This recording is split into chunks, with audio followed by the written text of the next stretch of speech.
Oh, hello. Bum, bum, bum, bum. A little rocky, but we did it. We made it. I know We some made of it. these controls. Yeah. Yeah. Hey, well, good evening, gameplay boy. Thanks for tuning in. Thanks for stopping in, buddy. Always a pleasure.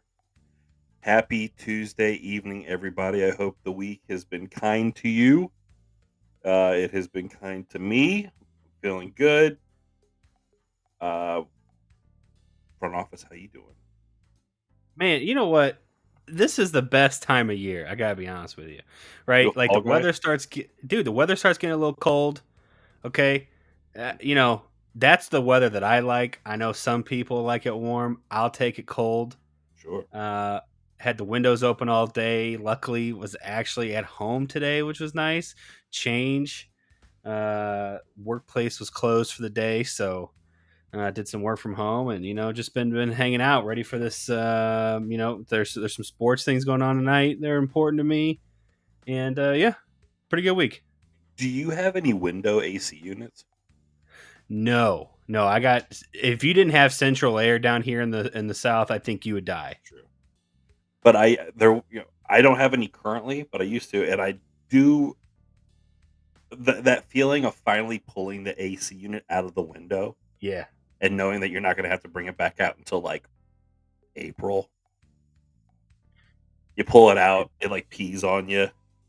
You have to grab a towel, but it's all right because good times are ahead. that's like one of the few times something can leak, and you're just like, it's not a big deal. Yeah. Oh, water on my hardwood floor. Fuck it. Just grab a Yeah. towel, lay it there. Push my cat over it. But yeah, what's going on in sports tonight? What's going on in sports, man? So, basketball's still ramping up. I don't know who's playing tonight. Green, what's up, my man? What's up, What's Green? up, Green? But ALCS game number 2, Guardians Yankees.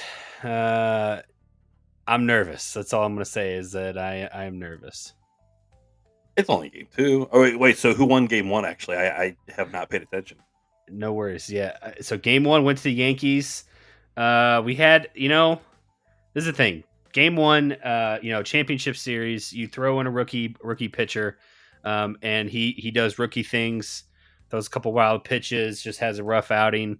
I think he was responsible for 2 or 3 of those, or I think 3 of those runs. So I think if he had not come in and done that, I think it'd have been a tie game, and that's anybody's guess of what happens there. But it's okay. It happens. Game 1, you get the jitters out, right? And it's smooth sailing from here on out.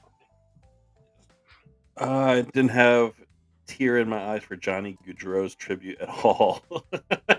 You would be the one who was not. You're the only dry eye in the house.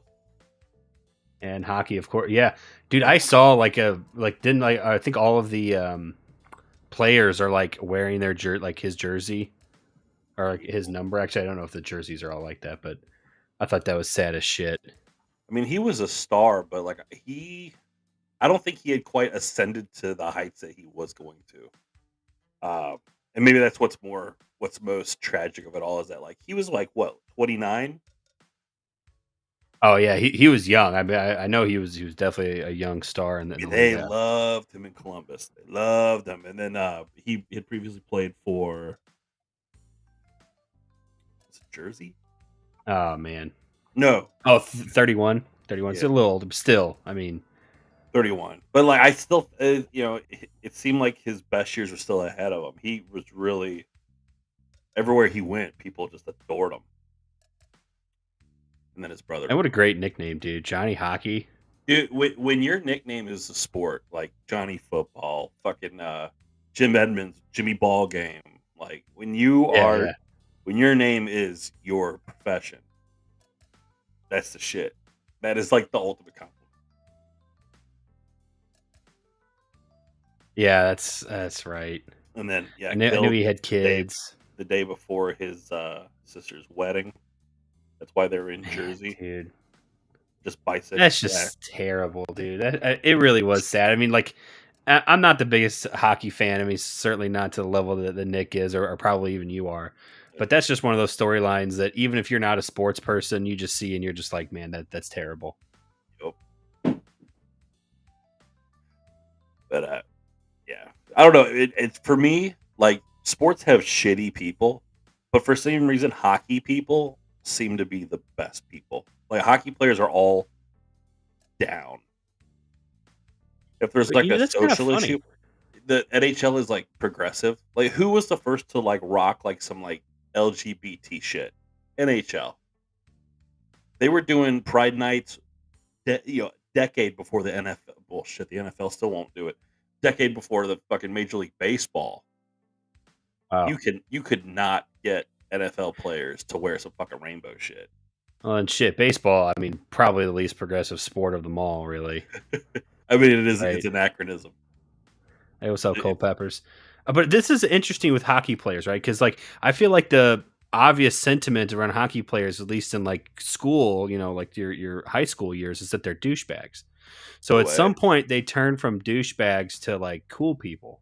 I didn't know about that in high school. Hockey dudes in my school, at least, were down. There's Oh, okay, maybe it's just where the baseball fuck is dudes Nick? were baseball dudes were douches.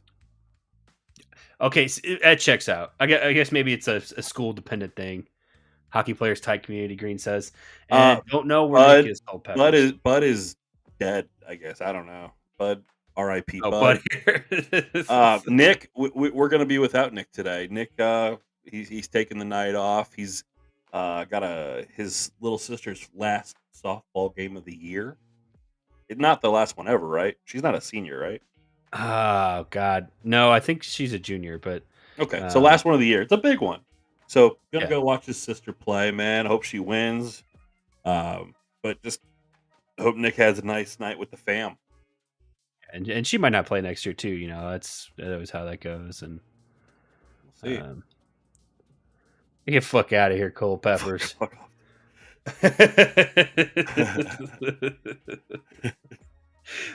No, honestly, okay, he might be watching that game. I guarantee you right now, that motherfucker has his phone open.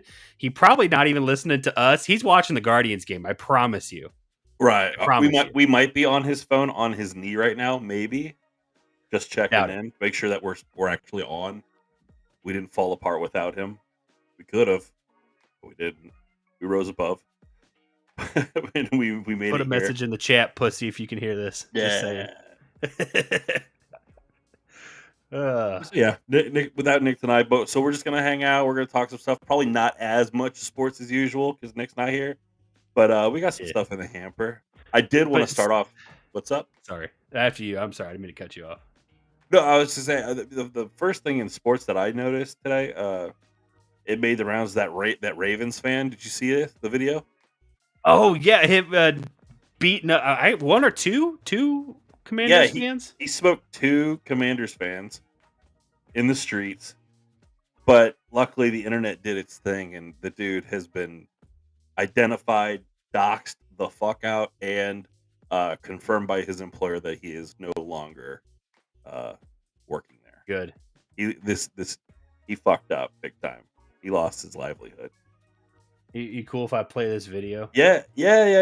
I already have it pulled up if you want. Oh no, after you, bro. All right.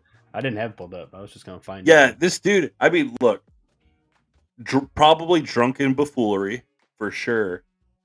But this dude handled 2 people. Now he surprise attacked him, so he had the advantage. But still, kind of impressive, to be honest with you. In all fairness, like you look at him and he's not huge, but he's tall. You know what I mean? Like tall, he's got reach. Yeah. I'm not going to take anything away from him except for his job. So, but yeah, here's job. He was like what was it? He was like a financial advocate for some company. I don't know. Like he had a nice comfy job, it seemed like. But yeah, here we go. Random fucking Ravens fan. More reason to say fuck the Ravens. Do we got a straggler? Do we got a straggler? Do we got a straggler? Do we got one time? Do we got a straggler? Do we got a straggler? Do we got a straggler? I don't lose. Yeah! Let's go! Let's go! Let's fucking go! Dude, we got That first punch landed hard. That first punch. I mean, like the second one, he just kind of like overpowered the dude, but like that first one, he won time that Fuck. dude in the street. That other guy, he had to go. He was outmatched. I don't know if you've ever had to fight a drunk guy, but I mean, it's just good fucking luck. have fought a drunk guy in my life. You know, They'll luckily I go. was drunk too, so it was kind of Yeah, you there know. you go. But It yeah, balances they'll out. go until they just cannot go anymore. Not quite Yeah. PCP, but you know, it's up there. Yeah. Never been Especially in a that fight. D bag. Yeah. Yeah, but yeah, fuck that dude. First class Hall of Fame douchebaggery. It's just more reason to say fuck Baltimore, fuck the Ravens, dude. If that's what your fans are gonna be like, out there cold cocking opposing team fans out in the street. Yeah. What's your defense mechanism? Humor? What do you do? You hug everybody. You just you get in there and you start fucking hugging it out. Yeah. Are you at like so like as far as defense mechanism goes? Pull out my schmeat. Start whacking it. that would shut it down. Terrify, and yeah, you would just confuse. Yeah, it's just what do they call that? A pattern interrupt. Right. Right. All thought patterns have ceased. And serious point, like, would you ever punch somebody that's whacking off? Actually, yes. There are reasons for that. I asked the question and then I thought about it. It's easier to punch a dude if, like, let's say, like, you're like riding the bus, you're riding the city bus, and a dude just gets on, and like you look over your shoulder, and he's starting to pull it out. You punch him the fuck out like while he's still trying to pull it out. But like, I don't know, there's something more apprehensive about like, oh, it's already out, he's already pulling on it. Now I'm like, I just kind of want to get away. So like you're saying, like if you get on the bus and he already has it out. If he already has it, if I'm getting on a bus and there's already a dude with his dick out, I'm turning back around and then getting off the bus. Like I'm talking like back row, like middle seat, you know what I mean? Where like if you get on the bus and you look down the aisles, you can see that last center seat. You know what I'm saying? Clear, yeah, dude, right there in the center, dude. Yeah, dude, I'm looking at the bus driver going, I'm getting off. I'm with you. Dude's dick's out, and then I'm getting off the Dude, bus. I'm like, that's your problem now, bro. Yeah, dude.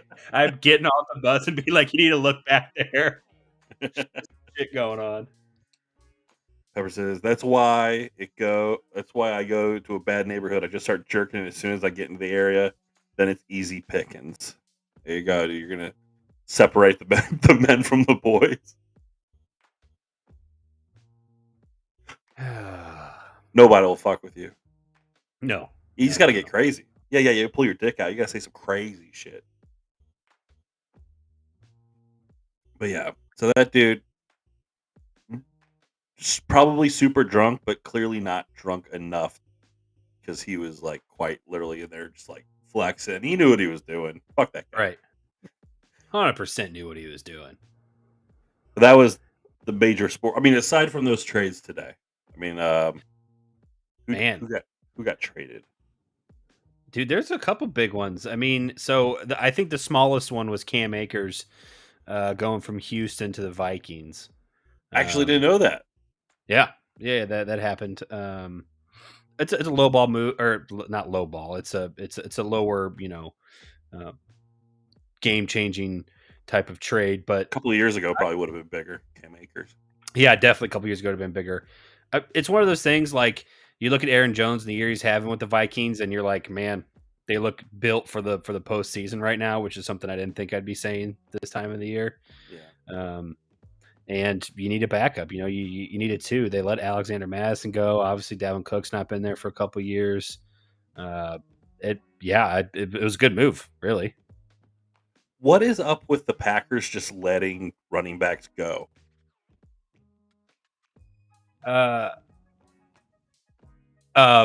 He went to the Vikings. He went to the Vikings. Oh, I know, but Uh, what's up with the Packers? Aaron Jones was a Packer, and then you have oh yeah. I see. fuck, dude, who's a Saint right now? Was Jamal Williams there? Is that what you're saying? Yeah, Jamal Williams. What's up with these, like, before their time? How about that? The Packers love to just let running backs go. Yeah, I mean, I think at least with Aaron, I think they thought they wanted to run a different style offense than what, and he had been there so many years. I don't know. Some But when people you say that, you're probably saying like what, 4 or 5, maybe. Yeah, I would say If even? around 5. I don't know off the top of my head, but his whole career had been played there up until he moved. And I think they wanted to go a different direction. You know, I think they looked at the run game, the line that they have, and thought we want to have more of a power run game to pair with Jordan Love, and that's not what Aaron Jones is. You know, he's best as 5'9". yeah, right. He's a small speed guy, catches great balls out of the backfield. I mean, he's an asset for a quarterback, but he is one of those types of guys that you want to build your offense around, as opposed to like a Derrick Henry, a Nick Chubb, Josh Jacobs. You know, a guy who can really run the power game, and you just sit back there and single eye and go. Look, dude, you can build a team around a 5'9" running back. I love me some like Green. hard nose, like run it down your throat, like power back shit. But in this day and age, when like you run the read option and you're checking down to that receiver, like, dude, a speedy 5'9" dude with with some finesse, that's the dude. Like, who's this dude? This guy out in Boise State, Ashton Gianti. Oh, Genty. Yeah. Ashton Gianti. This dude is fucking incredible. I want him. I still have Nick Chubb, but I'm looking at this kid and he's a junior, right? Yeah, he's a junior. So he may go to the draft, but he may also stay another year. I don't know. But I want him because he is so good that he's on pace for like. I was trying to think of other college players to compare him to. Because again, he's 5'9". So like, I mean, he's on track to like put up Barry Sanders numbers. Yeah, Genty is so fluid.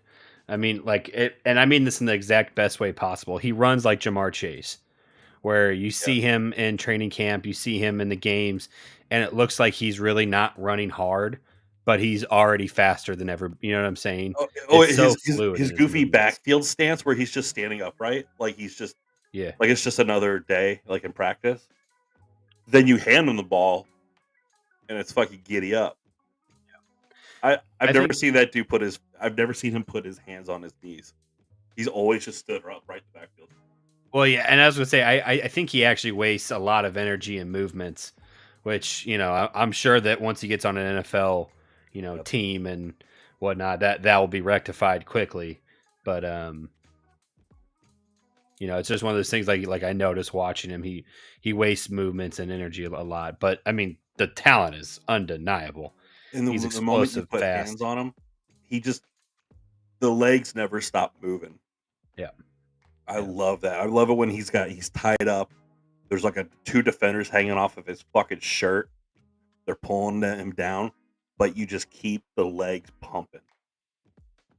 And and despite being like a 210 maybe, he'll slip you. And then because he's a small guy, he's got speed, and he's just his yards. I want to see. I haven't seen it, but I do want to see his yards after contact, because I'm sure it's just as good as like much larger dudes. He's incredible. But like, build me a team around that guy. 100%. 100%. And he's a guy that, like you said, you can really build a team around. At least an offense, skill set wise, it looks good. There's a lot of good prospects this year, and I know that next year is supposed to be like a really hot prospect year. You said this next season? Yeah. So not the 2025 draft, but the 26 draft. It's that Luther Burden draft, dude. Yep. Man, the Guardians just had an error. Our shortstop on a pop fly right in his fucking glove, and it slipped out. Hell, It's a anybody shame. wants Sanders. Man, he's been such a stud this postseason too. That really hurts. Where do you think your weakness lies? Or when I say you, I mean the Guardians. Where do you think their weakness lies against the Yankees? Is it pitching because they have so much power? Well, we don't. So we have an insanely good bullpen most of the time. I mean, outside like we have Right. statistically the best bullpen in the regular season, 100%. We have a streaky offense, but we have an offense that doesn't hit a lot of home runs. You know what I'm saying? Yeah. We have a very string some hits together type of offense. We're very fun to watch, and normally we play very sound defense. No, your defense is. Yeah, I would. You guys are totally fine on that area, I believe. I mean But if the ball's going over that and it's all just there's no ball in the infield, then you might be in trouble. yeah, I think Green said it best. Keeping up on offense and really winning those games that are going to be higher scoring. Like right now, it's 1-0 in the bottom of the first, and it feels massive. It's yeah. Where was game one at? Was that in New York? Yeah. Both games have been in New York. So the way that baseball does it is they do 2-2 and then 1-1-1. I believe, unless Green wants to correct me on that, but I believe that's the way that the 7-game series go. Or wait, does maybe baseball does the 2-3-2? Fuck, now I've psyched myself out, and I'm not sure. Let me see the ALCS schedule. Oh yeah, 2-3-2. Okay, yeah. I was giving it the basketball one. 2-3-2. Low key, I kind of prefer that. The 2-2-1-1-1.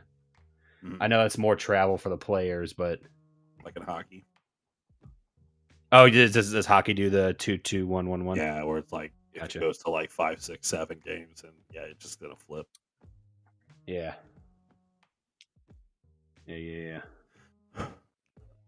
Is what is. Okay, so I mean, it's time to. But I know you didn't want too many sports today, but we got to bust into it. What do you think about Amari? Look, dude, I think he didn't want to be here anymore, and I think our organization was like more than happy to grant him that. Yeah, I guess they kind of wanted him to go too. I mean, we punted the season. That I know that's officially us being like the season's bust. So let's grab some picks. We have a pick, a 5th round pick for next year? No, third round pick for next year, and a 5th year for 2017 or 2027. I think 7th because we sent them 7th. Our 6th. Yeah. 7th. So I mean, yeah, we're just. I think. I don't know if that's all that we're gonna do though. And this is hurts to say, but if Amari and I'm not saying that he is actively trying to drop balls or anything, but if he is actively dropping balls, it's one of those things like I'd rather see a kid out there struggling to catch a ball than a known vet that is just dropping them on purpose. And I'm going to miss Amari. If I was given that option, I probably would not have made the trade. We got a good season and a half out of him. Oh yeah. I mean, he broke records in the 2 years. Excuse me, that he was here. Yeah. Now, granted, our wide receiver history is not like prestigious. Well, and that's what scares me is that if you look historically to Andrew Berry's 3rd round draft picks, they have been garbage, quite honestly. Really? Yeah. Let me pull up a list of that.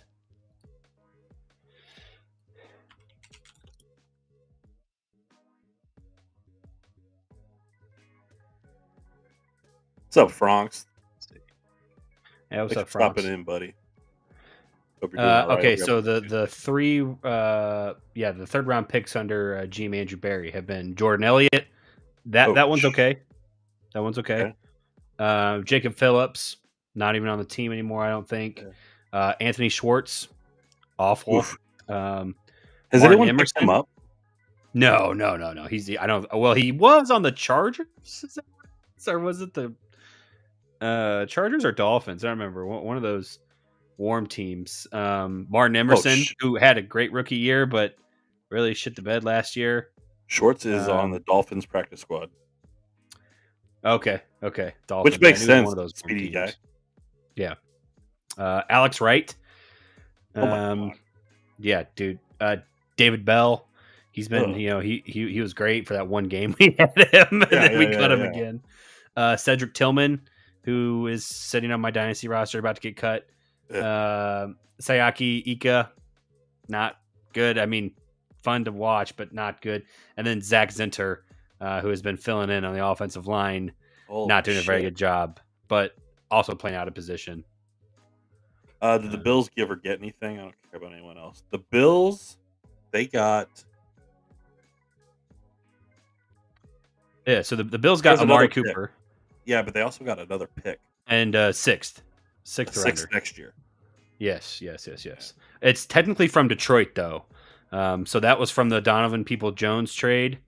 So it's actually like we didn't give our third round pick, which I actually prefer, because our third round pick is going to be a hell of a lot more valuable than the Lions, obviously.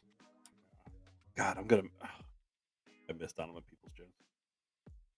Yeah. I actually think he might. Well, I guess Barry didn't draft him, but there's another third round whiff. Yeah, that might have been a lot of them. That might have been a Dorsey pick. Yeah. But the point is that third round picks with Andrew Barry have not gone very well. And Josh Allen has a legit number one receiver now. Yeah.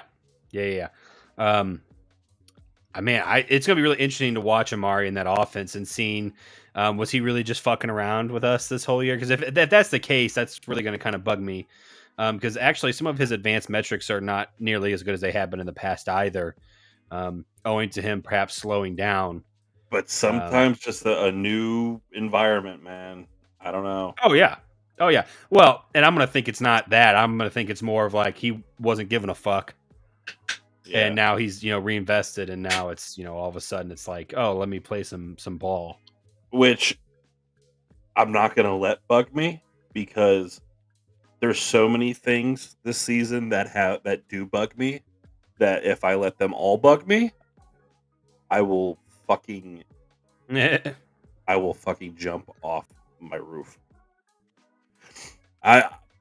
The front office has punted away the season. We're taking the L, and that's what I'm doing. Low key. Okay. This is going to be a very unpopular opinion for a Browns fan to have. I actually think that we might be better without Amari Cooper. I mean, possible. I was waiting for the blast. No, I mean, there's who was behind him on the depth chart? So, it's going to be Cedric Tillman now. It's going to be Cedric Tillman, Elijah Moore, and Jerry Jeudy as our offensive core starting. Unless I know that they really like Thrash. I think that this is what this forces you to do. Run the ball more? Yes, precisely. With Chubb this coming back? This is going to force Kevin to tell Deshaun to shut the fuck up. We're running the ball. Right? Nick Chubb is back. Out in the pocket and taking the fucking sack. We're going to run it 30 times a game.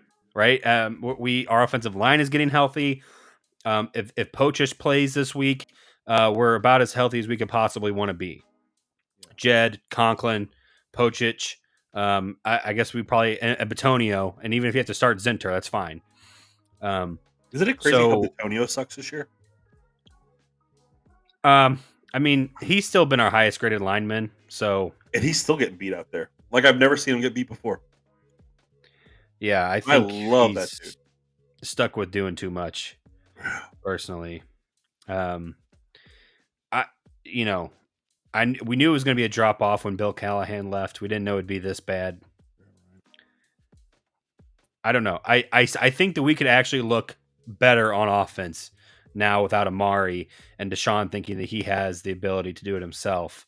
This is perfect game plan to saying, hey, you just lost your number one wide receiver, run the ball.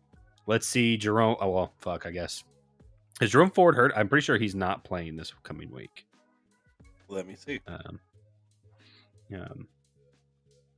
But you got Nick Chubb coming back. Pierre Strong looked fantastic last week. Dante Foreman has been playing fantastic. Really, our run game last week was fantastic. The fact that we didn't continue to run the ball really pissed me off. But you got a quarterback that wants to do hero ball. So Ford's still questionable. 211. Wait, Franks, you gotta be missing a number there, right? You mean 112.36 to 111.72, right?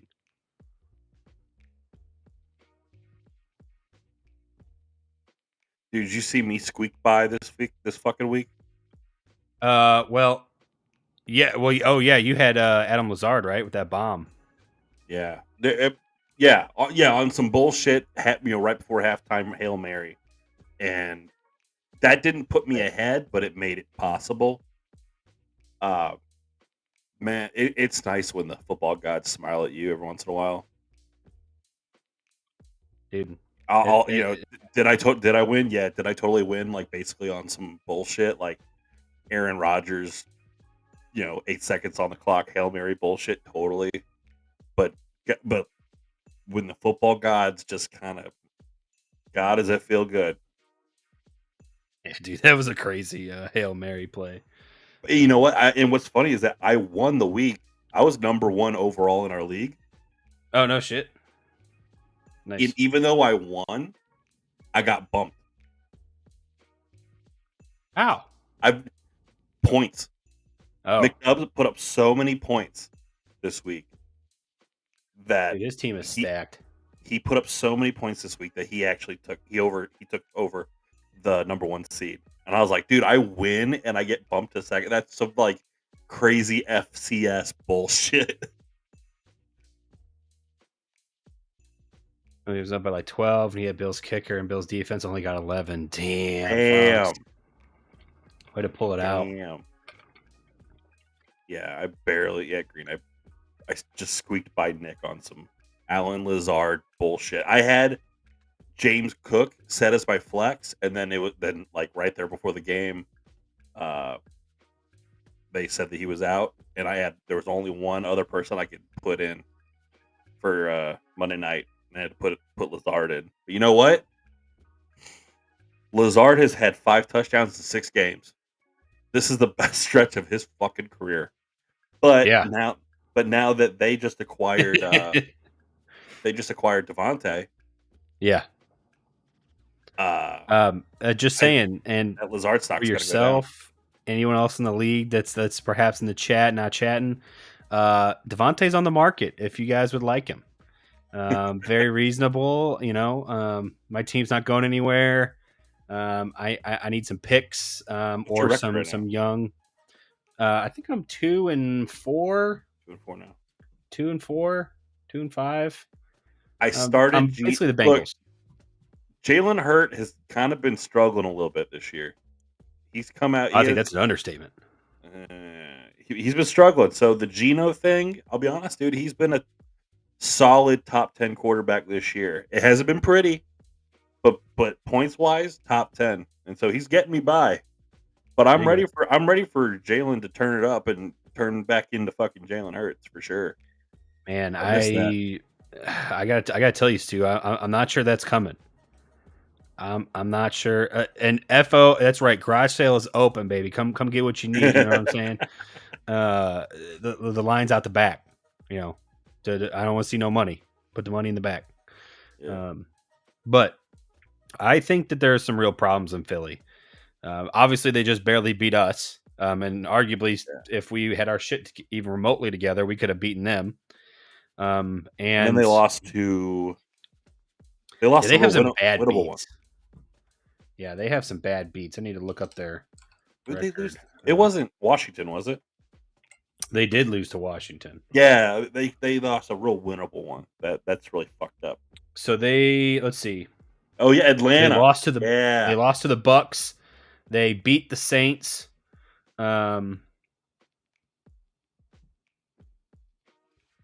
Shit, why does this not show me all of the fucking... But you know what? Look, I will. At the beginning of this year, I said that the Falcons picking up Kirk Cousins was a net positive. Now Absolutely. I didn't quite expect to this degree, but I know there were people doubting that. People love to hate on Kirk Cousins. I think Kirk Cousins is a great quarterback. Yeah, he's a great great quarterback. I think you could even say. I mean, he had some trials and tribulations in the early part of his career, like when he was with the Commanders, and he had some dark days. But when he's in an offense that he's not being asked to do everything, and he can just be a piece, get the ball into his playmakers' hands. He's one of the better. He's one of those like glorified best in the league game managers. You know what I'm saying? Yeah. The Brock Purdy prototype. That's all I want from a fucking quarterback. I just want the quarterback to be a game manager. I don't want to have a guy go out there and be Mahomes. It's nice to have Mahomes, but like I don't want to have to rely so much on that one position. 100%. I think Franks is right. Super reliable. I think Green's right. Above average QB that will do great things and throw a bone-headed pass from time to time. And like, a lot of them do. That's that Romo shit. Yeah. That's that Romo shit. Like if you ask me right now, would I rather have Dak or Kirk? It's Kirk. Yes. There's only a couple names of people in the league that I would take over Kirk, and they're the obvious suspects. What about Purdy? Would you take Purdy above Kirk Cousins? So I think they're essentially the same player. For a franchise, I'm going to take Purdy. Exactly. I'm going to take as a franchise, I'm going to take Purdy. But if I'm a contender, I don't know. Honestly, even as a contender, I don't know, because Purdy has really shown some grit in the playoffs. I'd probably still lean Kirk though. If I was a playoff team and I just had my quarterback below his knee or something, I need to bring somebody in. I could pick anybody. I guess I'd probably pick Kirk. Let me ask you this: if you were a contender and your starting quarterback goes down, and Joe Flacco is still sitting on the couch, would you call him? No. Knowing what we know right now about Flacco? Yes, absolutely not. Joe Flacco has really resurrected his career and ability in the mainstream NFL place, but it does not defeat the fact that the man throws far too many picks to be serviceable in an offense in today's day and age in football. Outside of some crazy things happening, and he's unfortunately a liability, especially in a playoff game where the ramifications of a turnover are amped up times 100. Okay. I like Joe as a person. How could you not? He's saying all right shit right now too. Oh, absolutely. As a backup, like, you could do a lot worse. Would I rather have Joe Flacco or Jameis Winston? I'll take Joe Flacco. Really? Going into the playoffs, you would rather have Winston than Flacco? Oh, no. I'd rather have Flacco than Winston. I'm sorry. I might have said that. Okay. Yeah, I'll take. I don't think there's anything wrong with Flacco. I kind of want to see Herbert Winston right now. I just start Winston. I want to see what he's got out there. The season's over. Put him out there. I want to see what he's got. Honestly, I don't. But he is throwing only quarterback. If we're going to switch, the only quarterback I want to see is DTR. Show me what the young kid's got. If we have anything to build around, dumb down the offense, run a Jaden Daniels style offense for him, and let's see if he can move the ball. If he can't, all right, we're taking a pick. One or two, and we're investing in a quarterback. Cam Ward. I'd take Cam Ward over Sanders. Dude. Sanders looks like such the typical Brown pick to me that it's nerve wracking. I don't want him. I don't want the circus that comes with him. I'm tired of circuses. How can you see him and not immediately think of Johnny Manziel? Seriously. Yeah. I don't see a humble guy. No, definitely not. He doesn't know what humble is. I don't want this kid that piles up parking tickets on campus with his stupid cyber truck or whatever. Yeah. Just doesn't give a fuck. Mr. Big Man on campus. Like, no. Nah, man. I hear you, Green. More variance, more upside with Winston. I guess it depends on what your team was doing before that. You know, it's one of those things like if you're a run dominant team and you need a quarterback, DTR. Because like you said, we want to shift now that Chubb's healthy and Cooper's gone. Winston he's a throw happy guy. He loves to throw the ball. So he's not going to change the problem that we have that we have currently, where there's a quarterback that feels like he has to go into hero ball mode and hold on to the ball and try to force the throw and get it picked off, thrown into fucking double, sometimes triple coverage, or just taking really shitty, untimely sacks. So yeah, give me the kid, simplify the playbook, hand the ball off, and run the ball 30, 35 fucking times a game. Yeah, that's what I'm hoping our game plan kind of moves to. Build the kid's confidence. And I see what you're saying about Winston and Flacco Green. They are two different players that kind of have similar skill sets. I will give a credit to Jameis, even though he's known for the, outrageous touchdown to pick season. He did a lot better job at getting rid of the ball in his later years, especially with the Saints, and not forcing those balls into windows. He did a better job at that. I miss Tampa, Winston. I miss Tampa. Yeah, dude. I miss Tampa, Winston, Fitzy. That was a good duo. Those are good times. Yeah. Him checking the ball just to Mike Evans. And sometimes it was completed as a touchdown. Sometimes it was an interception. Doesn't matter. Deshaun Jackson in there still kind of like. Yeah, dude. That's right. He was there. Do it. Who else did they have? Whatever was left of him at that time. It was fun. Deshaun, Mike Evans. Not Vincent. I don't think Jackson. Chris Godwin. Yeah, I don't think Chris Godwin was there. Not yet. It was a fun. What's his fucking face? Old muscle hamster running the ball. What's his name?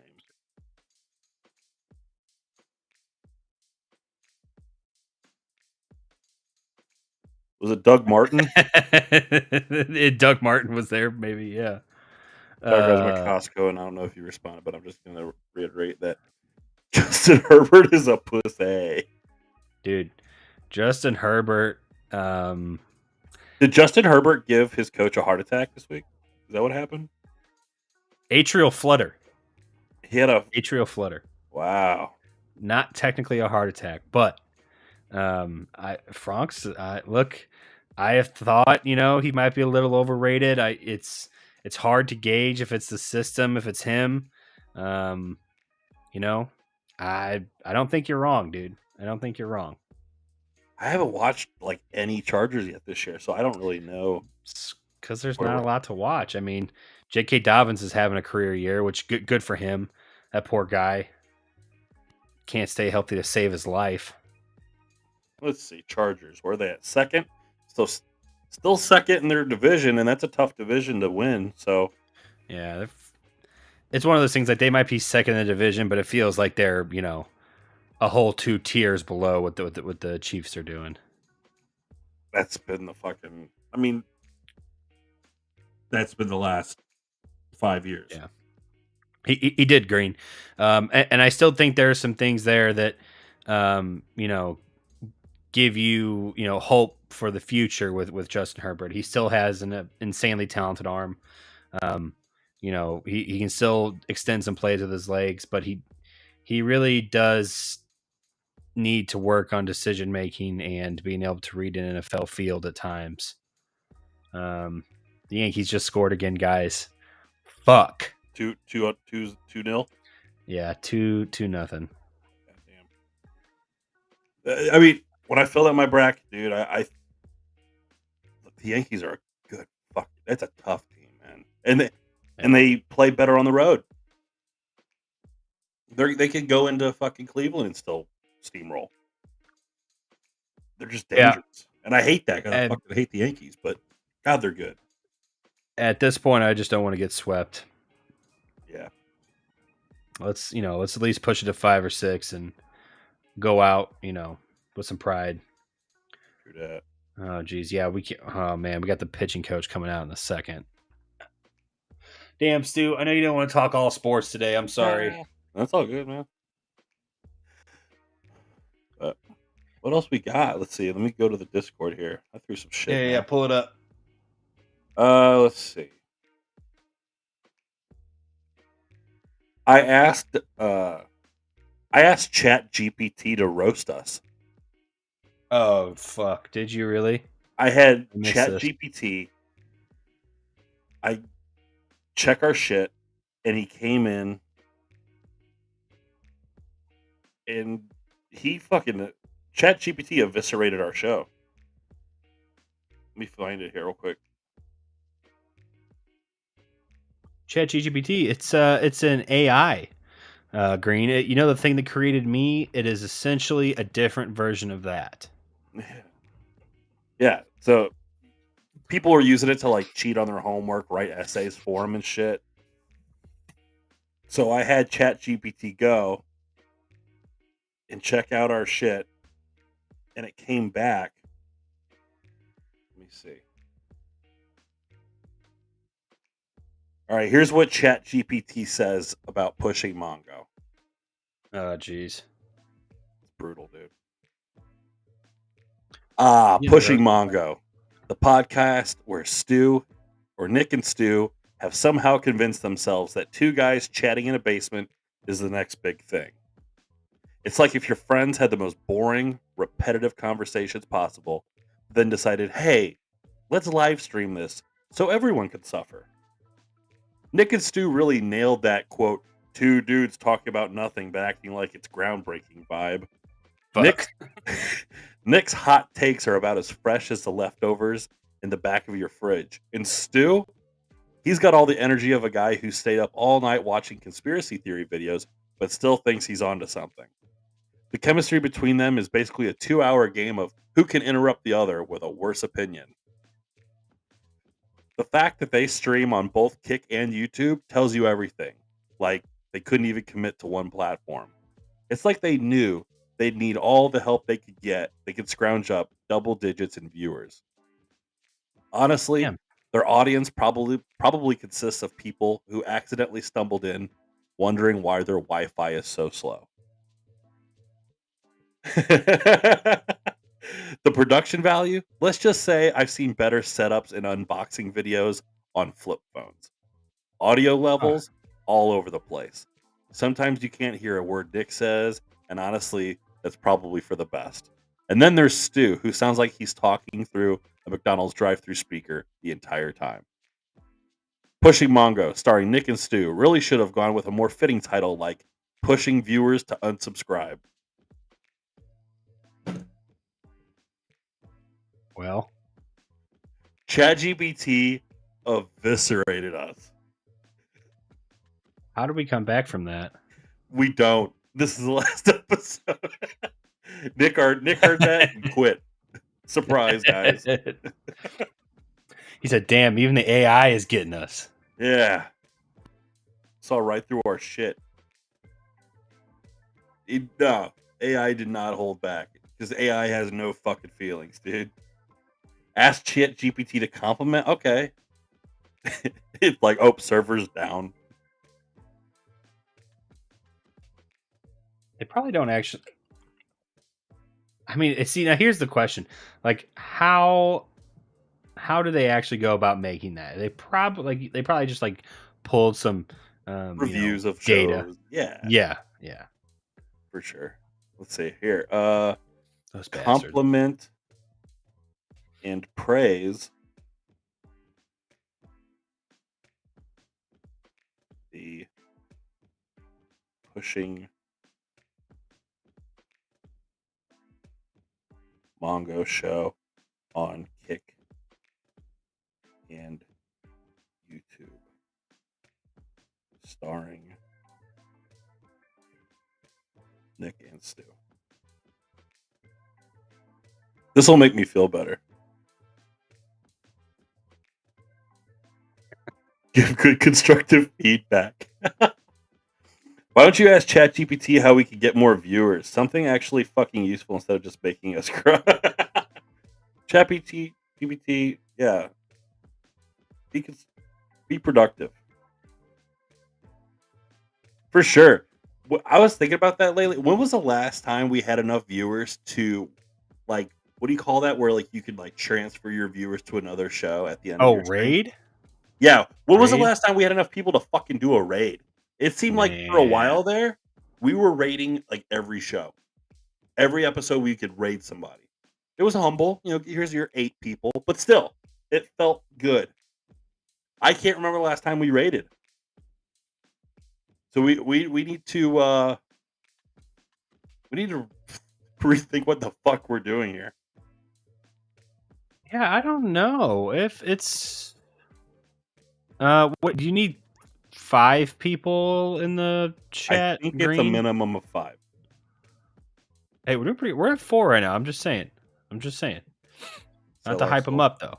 I am going to sell my soul to the devil.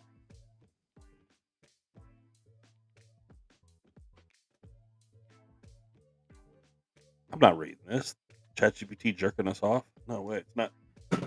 We're not worthy. Can't even raid. Yeah, ChatGPT, you can't roast us and then take it back. Yeah, you can't slobber this knob tonight. We're going to sell our fucking We're still souls. crying our head into the pillows. Let's see. Ooh, racist vacuum cleaners. I like this one. Racist. This is a good one.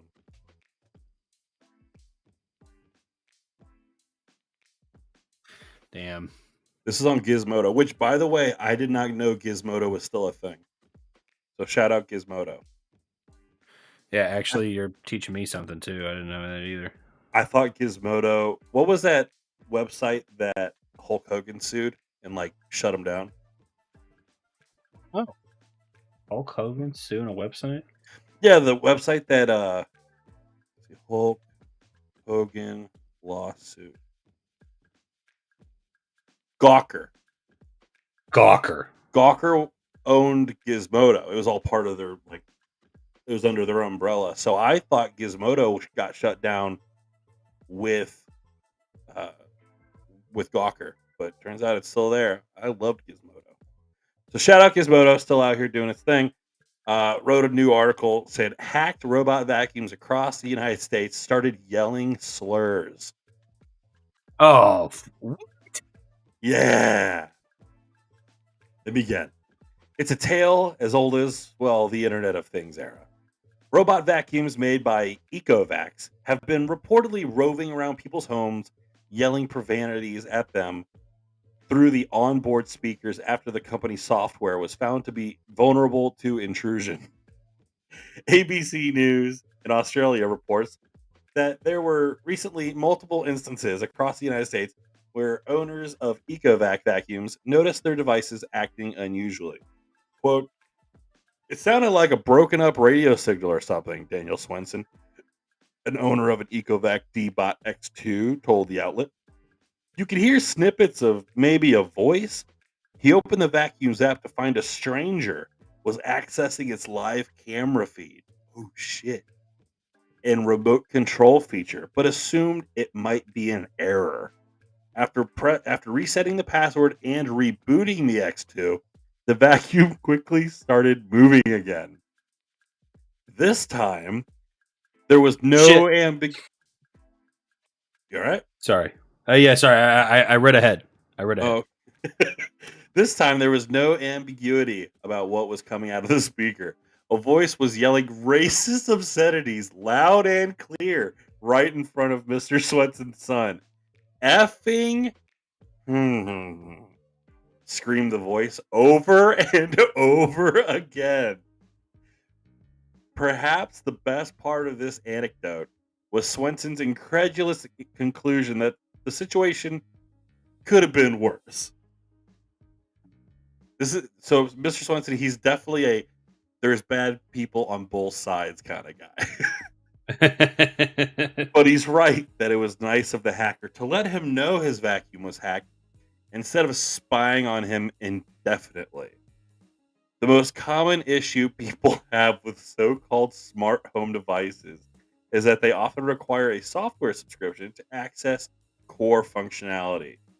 And if the manufacturer goes under or stops supporting the device, it simply becomes a paperweight. The more disturbing issue arises when smart devices can be remotely accessed and the manufacturer never considered or cared about the possibility that tricksters might take advantage of this to torment people in their own home. Remote access is convenient, but every couple of years we hear about something egregious, like intruders accessing a baby monitor and whispering through it at night, or gaining access to a garage door to mess with its owner. A lot of the time, the intent of these intruders is just to be punks. But you have to wonder how many times it happens and no one knows about it. The problem If is you that hack a baby monitor and like whisper to scare people, you are the worst kind of person. you are such a piece of shit. You are a Baltimore Ravens fan piece of shit. Fucking tripping out babies and shit in the middle of the night. The problem is that most of these smart home companies are selling consumer hardware and don't want or care to invest much in security. It's an afterthought for a home appliance. You can buy one of dozens of RoboVacs on Amazon. Most people just want the cheapest one. And this is what we get, a company that doesn't put basic security measures in place. And basic seems to be fair here. ABC found that although Ecovacs accounts are password protected and a further 4-digit PIN code is required to access the video feed, that PIN code is not validated server side, meaning anyone with Oh, the basic Jesus. know-how of a tool like Chrome Web Inspector could bypass it. It's likely that Swenson was reusing credentials from other services, but the code should have been an extra factor that prevented access anyway. At a bare minimum, all Ecovacs really needs to do is some basic if true validation on its servers before opening the video feed. Ecovacs reportedly was informed about the vulnerability back in 2023 by researchers and did not take action until recently. It says a more substantial security update will be released in November. It sounds crazy when we're talking about a vacuum of all things, but if you're going to buy a robot vacuum, be sure to research the product's security measures. Dude, can you imagine buying something and subjecting your kid to racial slurs? I like the guy who was like, he's like, oh, like they were just being some punks, but like they let me know instead of spying on me indefinitely that they just let me know that there is they could have just said, hey, just want you to know I'm a white hat hacker, and I just managed to hack easily into your vacuum. Instead of going, no, no, no, no, no, no. There's better ways to tell me that you have, gotten into my shit, and it ain't yelling. Probably not more things. effective though. That's way to get my attention. I will, if anything in this house, including my wife, started just yelling the N-word. My wife doesn't have batteries, but I would still be pulling batteries out of her. You know what I'm saying? The lights would go out, Stu. Is that what you're saying? Yeah. Yeah. I'd have an Allen wrench just trying to find any fucking hole to just shut this fucking thing up. Vacuums. Like, dude, there's smart toasters now. I saw a toaster with a touch screen on it. What? Yeah. Actually, no, wait. I've seen those. Toasters with touch screens. There's like refrigerators with cameras built on the inside that can like look at like what's inside and be like, oh, you need more milk. You want me to put that on your grocery list and order it? Like there's so like all these companies probably put the bare minimum of security into them because there's no money to be made 100%. in that. Just sell the product. 100%. Imagine if your vibrator started singing those things, dude. Some people might like that. Yeah, depending on what your search history looks like, you know, straight up, dude. Like straight up. If you like BBC cuck shit, and all of a sudden your vibrators just, sounds like a fucking DMX track, you might get fucking into that. Is it possible that somebody would like that? Yes. Totally. Fucking one of those dudes is what's it? JT Vance, dude. I mean, he might be into that. Is it JT Vance? JD Vance. Yeah, run him first. Vice president. He's probably into that. That guy.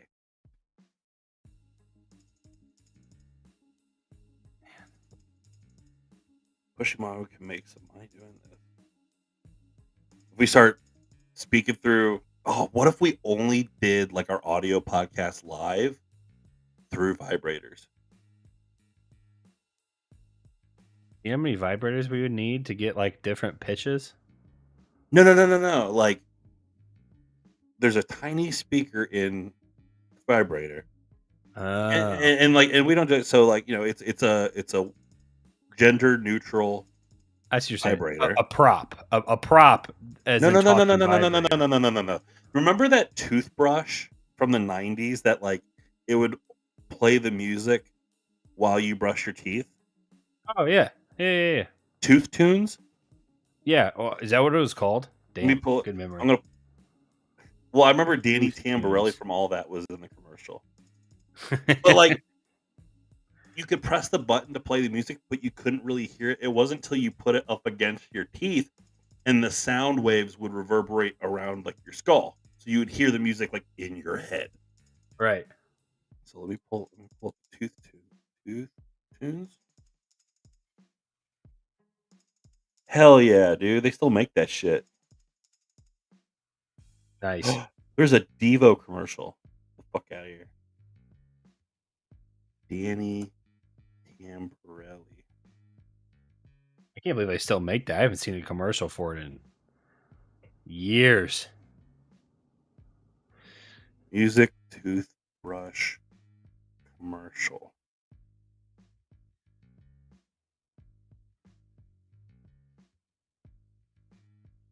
Where's I want like the old school one.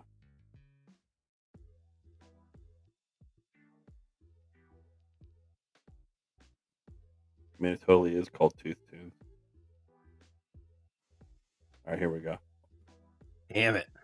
What? Kyle Manzardo just popped out. 2 on, 2 outs. Top of the third. Sorry. Okay. No. Down. Nazi toothbrushers? No. Nazi toothbrushing. Check this out. This new toothbrush will rock your world. Introducing Tooth Tunes. You get 2 minutes of music for 2 minutes of continuous brushing. Tooth Tunes is the only brush that sends music through your teeth and into your head. Put some music in your mouth. Dude, I forgot that I've seen this favorite commercial. artists. Tooth Tunes, each sold separately. Music sound will vary while brushing. Wow. Beautiful. Good throwbacks, too. Good throwbacks. So, same technology, but in your pussy and or asshole. With the right amount of lube. And we do like an exclusive, because like maybe the Patreon thing is like overdone. So let's have an exclusive show once a week. So like we have the Pushing Mongo on Tuesday. Wednesday we have the sports show. Friday night, dude. Get off of work. It's been a long week. Kick off your shoes. Peel your socks off. You reach into your nightstand and you pull out that fucking Pushing Mongo dildo or vibrator, beg my pardon, little pocket rocket. And as soon as you're sitting there teasing it, getting yourself all worked up, bim, bim, bim, bim, bim, bim. We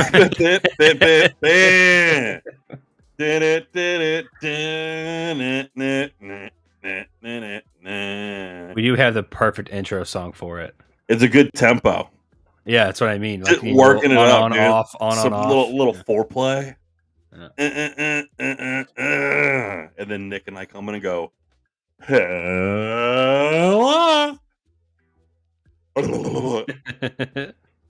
And so for a good, 45 minutes, dude, we talk. We do our normal show, get your kicks off, have a laugh, and then you get off. Question is, how quickly are we going to sell out? How can we keep up with demand? Possible. I want pushing Mongo show raider.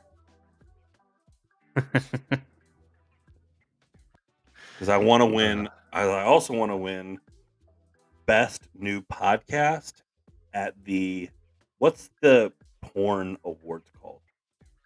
The AVNs, adult video AVA.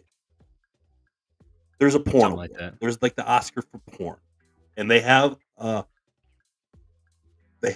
a category for podcasts. Woodies. The Woodies. I want to win an AVN award, dude. That is like one of my goals in life. I want to win a porn award. Okay. Well, fuck it. Honestly, the podcast one's probably the one to go after. You might be onto something, Stu. I don't have to take my pants off for it. I want to win a porn. I want to say I have won a porn award, and then leave it at that. And people who come to my house and see that, they'll go, "The fuck?" I go, "Yeah."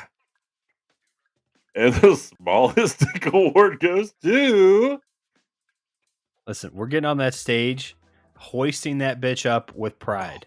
Dude, I will carry you off the stage like at the end of the movie, dude. I'll put you on my shoulders. We'll be bouncing you. Fuck yeah, dude. That's the only award. I fuck these streamies. Fuck these YouTuber award shows. No, dude. Give me the porn award. It's a dream. And I got to imagine that there's not a lot of people being like, I want to be eligible for this. It seems attainable. Yeah. The line is not very long, right? Right. It has to be. You have to, now, granted, because I already looked this up, you do have to pay for the nomination. So when the time is right, I will put down my, I don't know, I think it's like a couple $100. As long as I know that there's enough people that will vote for us so that I win this shit. Fuck yeah. Nick and I we will all go to these award shows really not looking like we belong there. That's a really standing out. A bunch of really beautiful, slutty people, and then us. You know what? It's the fucking porn awards. Fuck them. You guys are gonna be we're gonna be just fine out there in the crowd. Hell yeah, dude! Oh, I can't wait. Can't wait. Someday we'll win this award. But anyway, fucking right. Well, until then, I will dream. How are the guards doing? Is it still 2-0? Man. So we just had 2-1. Jose Ramirez up. Flight out. Fucking A. Green, that's a good question. Like, I feel like if you walk away from the porn awards without getting laid, that's yeah, right. That's an indictment on you. You didn't even try.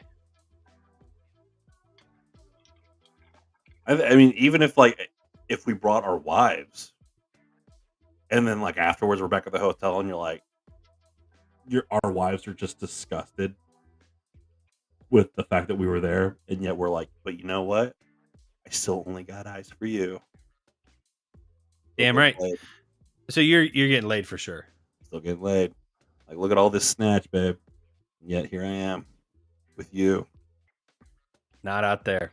Yep. Who knows what they're doing? Who's a good boy? This good boy needs a belly rub. Speaking of that, looks like Kanye is getting divorced again. Wait, hold on now. I heard that they were going to get divorced, and I heard they're not going to get divorced. Are they back to getting a divorce now?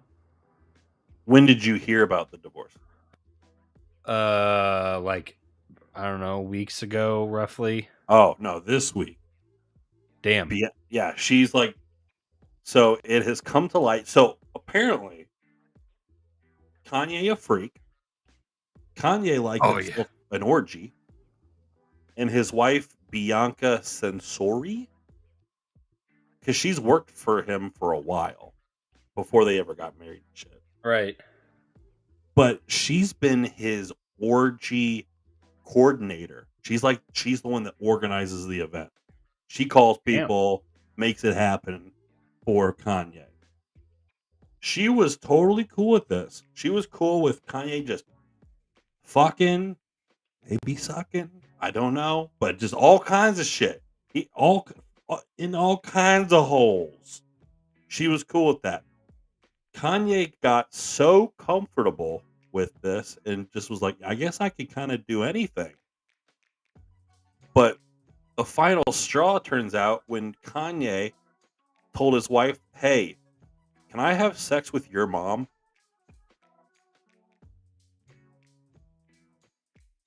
And that's the final straw. That's fucking out of pocket. Totally. Straight up. That Kanye's is out of pocket. Kanye's out of pocket. 100%. But like that's even extreme for him, dude. I think. Maybe that's just me. No, dude, honestly I see you, Franks. I like seeing her walk around the see-through raincoat. Great. True that. But like the whole, like when they were fucking or when she was blowing him in that gondola in Italy, like that was at his request. Like all this crazy kinky shit that she's had to fucking put up with. Then it turns out, dude, Kanye might have a little bit of what do you call it? Where a dude kind of fantasizes about his mom. Oh, Oedipus complex. Dude, you know how obsessed he was with Donda, dude? Obsessed with Donda. Man, you got a low-key point here, and I'm not happy about it. I'm not happy about it either when I thought about it. Fuck. Everything revolved around Donda, dude. And now he's wanting to hook up with his wife's mom. What the fuck? Kanye is fucked up. You know what's fucked? Like, to my knowledge, she's a nobody. So she definitely signed a prenup. So, like, she just gets nothing out of this besides opportunity. Maybe, but Kanye already kind of burnt those professional bridges. Like, being his wife gives opportunity to other business. Maybe. You're certainly not working with, like, Adidas and shit again.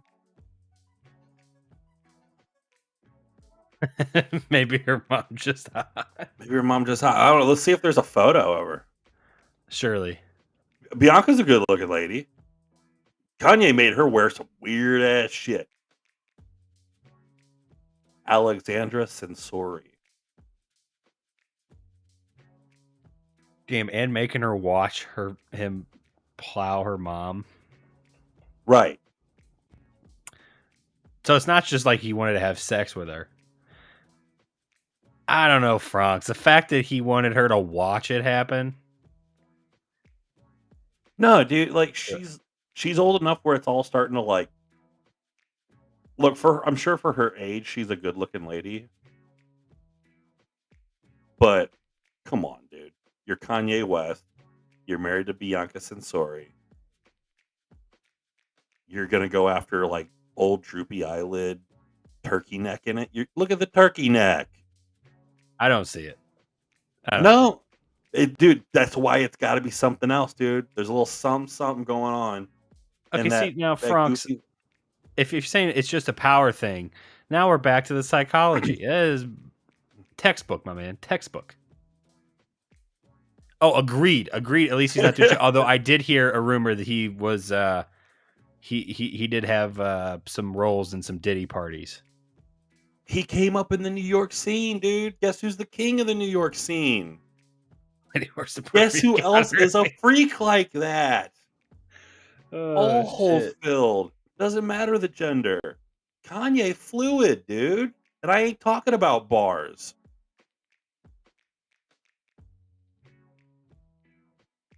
Kanye a freak. Certified. And I would respect it if he came out about it. No, I haven't given a fuck about Kanye since like,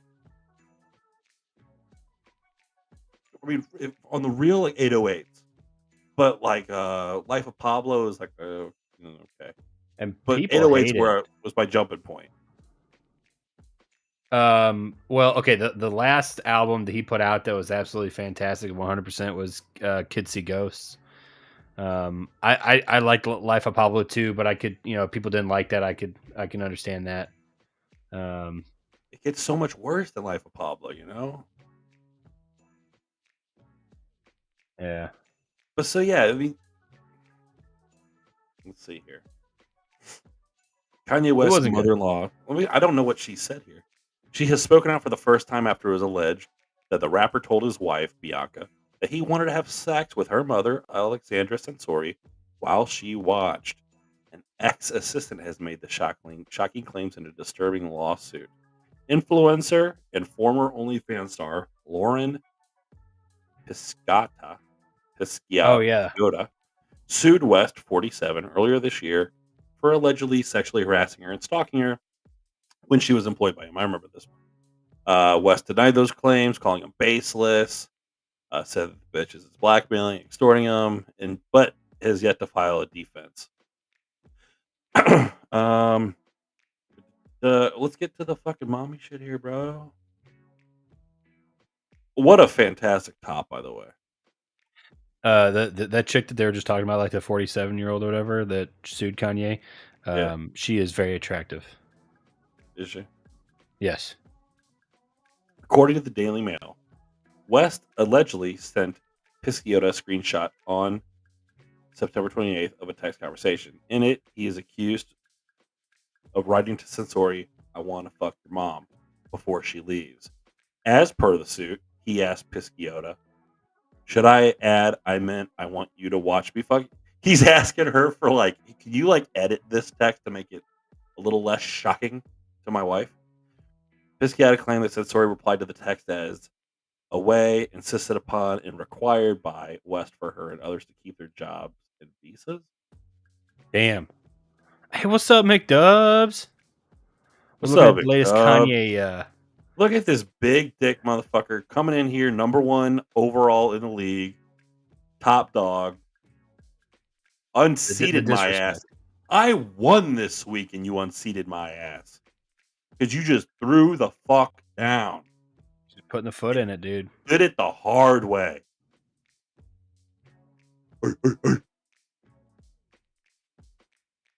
What up, in the dude? chat, dude?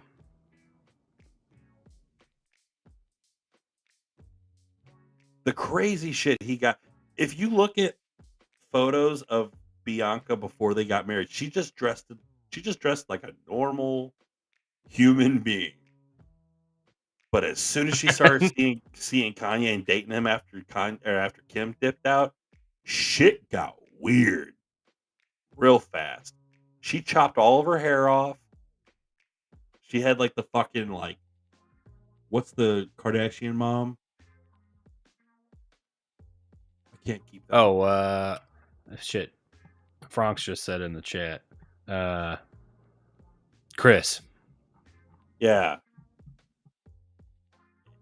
Chop the hair off, did the fucking the bob. Shit got fucking weird, and to where it's like, did she, when you date Kanye West, do you just, is there like a brainwashing going on? Maybe it's just that good, Stu.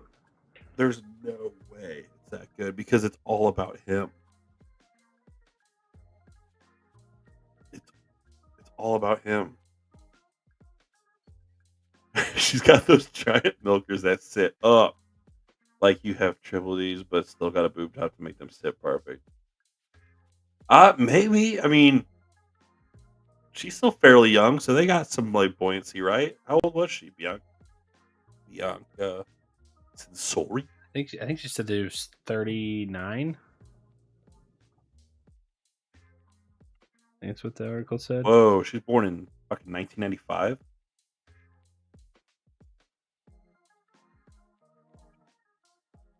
Oh, she's 29. Damn. Yeah, so them things still sitting high and tight, dude. Naturally. Yeah, she's got another like 4 to 5 years. And she doesn't have a kid. The Back. moment she has a kid, that shit's heading south. And chat, just so we know, base is loaded. Nobody out. Or I'm sorry, one person out. Guardians with the bat. Let's go. Go. Let's go, chat. Let's go, chat. She aged out by 14 years for Leo. No, I think she's still in the wheelhouse. No, 225 is where Leo tops out. David Fry just flew out. Or 20. I guess once you're 26, yeah, you're over 25. Then he's done. Come on, That's boys. right. That's right, What? Green. Oh, He's talking about the guards. I thought about me. No, he's talking about baseball. Baseball, Ray. Probably not. Oh, Lee. Oh, I mean, yeah. I think you're alone on that one, Fox. At least in my opinion. I'm 33, dude. And if I talk to a 19-year-old, I Feel can't gross. tell you how uninterested everything they have to say is. Like I have talked, like there's girls in the office that are like doc support girls, and so they're usually younger and they're usually seasonal or whatever that I work with. So you get to know them, and here's your birthday card and all that shit. But like, there is nothing that they bring to the fucking table. Well, yeah. I mean, they haven't even lived through life. You know what I'm saying? They don't know shit. How could they? How Like could they? when a 60-year-old rock star is dating a 19-year-old, I don't like it. But a 25, he's a millionaire. Fuck it. Yeah, but you got to Leo getting up there though. Leo is getting up in age, dude. 100%. He's not 60, but I mean, what? He 50? When I was in nursing school, I was 35. Awful. Yeah. It is weird that the perception between a 2-year difference between 19 and 21 is totally different, Franks. I see what you mean. And even then, it's like Tommy Lee from Motley Crue. Isn't he married to like some chick from like TikTok? I have no idea. Is that true? I think so. She got big on TikTok. Their dog just got like eaten by a coyote or some shit a few weeks ago, and it was like on their Ring camera. It was crazy. Tommy Lee wife.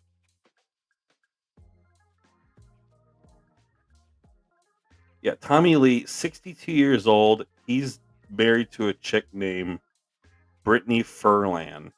She was she was the most followed female video star on Vine. Okay, she's 38. Okay, because Vine was a minute ago. That's okay. 62, 38. That one's acceptable, I think. Right.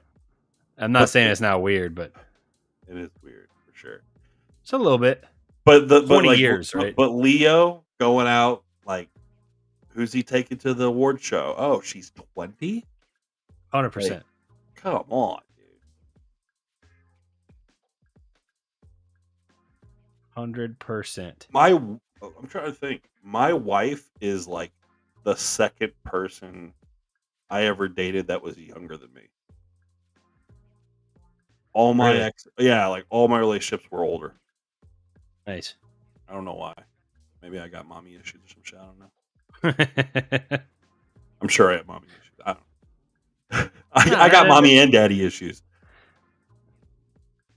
if I've you met if you married somebody younger, you're good. I've met plenty of 23, 25-year-olds that are mature enough, but yeah, 18, 22 is like no, you were just puking at AKL. Yeah. Like your life experiences, like you don't have any like you have no good stories. No good stories when you're 18. I'm 40, I mean the youngest, 25, most likely had to be 30. Yeah, Al Pacino for sure. Is Pacino even married anymore, or is he just resigned to a life of I just don't even know. being an old hoe? Al Pacino. I'm looking it up too. 84 years old. Was married to Beverly D'Angelo. And let's make no mistake, Beverly D'Angelo is a beautiful woman. Even now, and she's probably 84. Oh no, 72. But Beverly D'Angelo is a beautiful woman. We got to see them when I was a young man, and them titties fell out at vacation, or no, European vacation. That was a big day for this young man.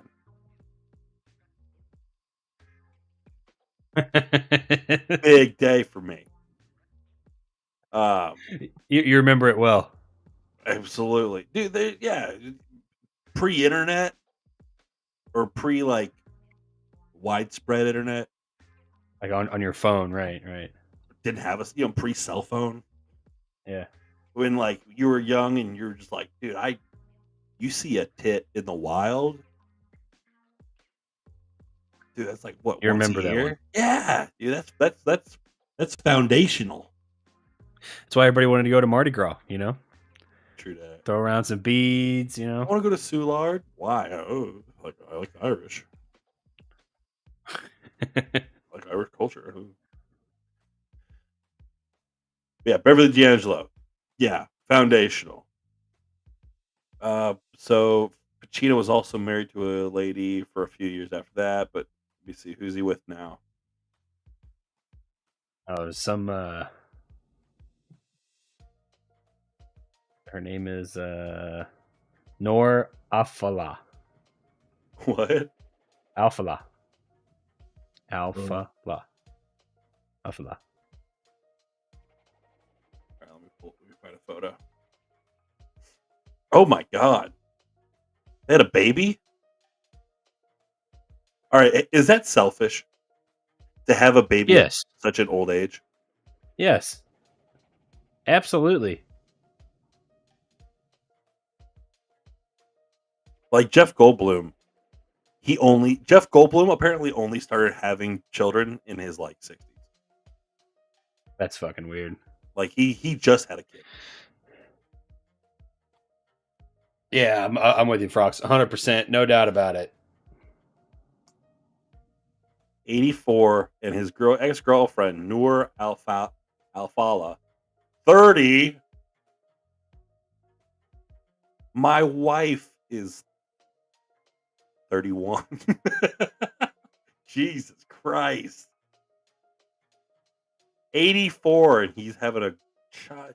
Ew. He dumping his old balls. How is it that dudes can still fucking have like, why can't we have like the atomic half-life of like a woman where like the eggs get old and then you just run out? Dudes are just dumping loads till the grave. That's like a manufacturing defect of the species. It allows for overpopulation. Because we're the better gender. We are so fucking not, dude. It's God, dude. I'm so glad that like we don't bleed every month and get fucking cramps and then expect to still just like do our shit every day like nothing's happening. Can you, dude? My wife's a tough broad, But like, dude, there are days where those cramps take a motherfucker out. Oh I'm yeah, sure your wife is the same. 100%. But like, but if she got a job to go to, like, she's still going to the job, dude. Regardless of that, I we're blessed, dude. We don't have to put up with any of that shit. What was the shitty thing as a boy growing up? Like, oh, I got like I'm growing so fast that like my shins hurt. I have a shin splint. Yeah, but that like Growing, ends, once yeah, you're and like it's done. months to years. Yeah, the hormone we are swings as well genetic for sure. jackhammers. The gal I'm seeing is okay with the pain, but the week before her period, she's a psycho. Well, that's how she deals with the pain, by turning into a real wild one. And Franks, it's not even her fault. It's not. It's just Nope. crazy levels of hormones going through her system. Yeah. It's like when you're like in puberty and you're just so emotional all the time. You're trying to figure out like all these changes in like when you're in love as a teenager, you're in like psycho love. You're in like 100%. That's you different. are in stalker mode. Like all you are obsessed. Teenage love is dangerous shit. And like a woman has to deal with that tidal wave of hormones every month while bleeding. For the rest of her life, or at least until 50. Yeah. At least 30 years. 30, 40 Fucking years. fuck that. Approximately. If I got diagnosed with a disease where it's like, hey Stuart, look, until you're like old, you're gonna bleed out your dick. Sometimes it's chunky, sometimes it's smooth, sometimes it's heavy, sometimes it's low. And like all those muscles in that area also are gonna like contract, and then you're just gonna have to deal with that. I'd be like probably hooked on painkillers, or like I'd be on some, yeah. There would be a vice or a suicide. Like there would be repercussions for this, but that's just life as a woman. Normal life as a woman. That is. Yeah. If you ever looked at the toilet and there was blood, you would freak the fuck out. 100%. As you should. As a man. As you should. As a man. But it's just another day. The horrific shit you have to see. I hear what you're saying, my man. I hear what you're saying. Oh man, has your wife ever accidentally bled on the sheets? I don't think so. Like woke up in the morning and she was like, "Oh no!" She wore her fucking pad with the wings, and she did everything she should have done. It's not her fucking fault, dude. It's just biology, man. But like she has. so, I haven't noticed. I am willing to bet that your wife did and was embarrassed of it, even though she shouldn't have been. And she washed probably sheets without you finding out about it, and she bleached that shit. And if you did find out about it, she'd be super apologetic and she'd feel horrible about it, even though there's no need to. Ugh, what a shit show. As if it wasn't bad enough already, then you have the emotional shame that you're putting yourself through. Totally. My wife, I apologize if I'm telling too much, but my wife, not even a spot on the sheet. And she was mortified. Oh, sure. And I was like, it's no big deal. Like, I'll burn these sheets. I don't give a fuck. Like, I'll cut myself and I'll bleed with you, and we'll have like a weird satanic ritual on the sheet right now. We'll all sacrifice. Fuck the sheets. Yeah, those don't matter. I'll bleed the cat out on this thing, dude. I don't give a Fuck. That'd be the second pussy bleeding. Yeah. Oh, hey. Hey, listen, dude, it was right there. It was I there. had to You hit got You it. know what I mean? I had to hit it. The Dude. pop fly. Yeah, you tee him up like that. Oh, wait, dude, my wife would kill me if I ever did anything to that poor cat. Did I tell you we have a stroller for our cat? A stroller? No. My wife bought a stroller for our cat. You guys actually walk it? We went on a walk yesterday. It was such a nice day yesterday. Dude, Beautiful, beautiful yesterday. fall day. Got off work. I had some energy, and I was like, "Let's go for a nice walk." So I was like, "Students, okay, just have a child." I believe me, I know the optics of it. And we're gonna have a kid. I want to move out of this apartment first. Once I have a bigger pad, I want a kid. I want a daughter. But we took the cat for a walk in her stroller. And we went all the way down C Street. And we had dinner at Sonic. So they had the outdoor tables and shit. Just bought a car seat for my Care Bear. But we took the cat on a walk. It's maybe like 3/4 of a mile down the street to Sonic. So not 20 minutes down there. Had my chicken tenders and my fries. And the cat was just chilling, watching cars go by in her stroller. Didn't try to jump out or anything? No, it's like enclosed. It has like a zipper. Oh, okay. It's like a zipper like screen. That bitch is stuck in there. Yeah, you see in there. It's like a carrier on wheels. Nice. But she's out there chilling, and like the lady came out and like gave us the food, and the cat was meowing at her. She's like, "That just made my day." It's like, "Fuck yeah, Leela." Homeless people kept Chilling in coming the by. stroller. Homeless people would like walk by to get like they would just be like trying to get like their cup of ice, and they're just looking at us like, "Is that a fucking cat?" And I'm like, "Yeah, are you fucking homeless? Like, don't judge me, asshole." 100%. Yeah, my wife loves to take the cat on a walk. Every time we go on a walk, she's like, "Can I bring the baby?" I'm like, who am I to tell my wife that she can't take the fucking baby on a walk?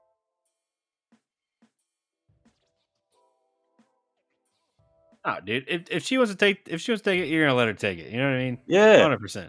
It's You're not putting up a fight with that. great cardio, good for you, man. Next, you can update. I wasn't gonna say it, bicycle. Franz, but now that you bring it up, they definitely have a stroller for Odie. 100%.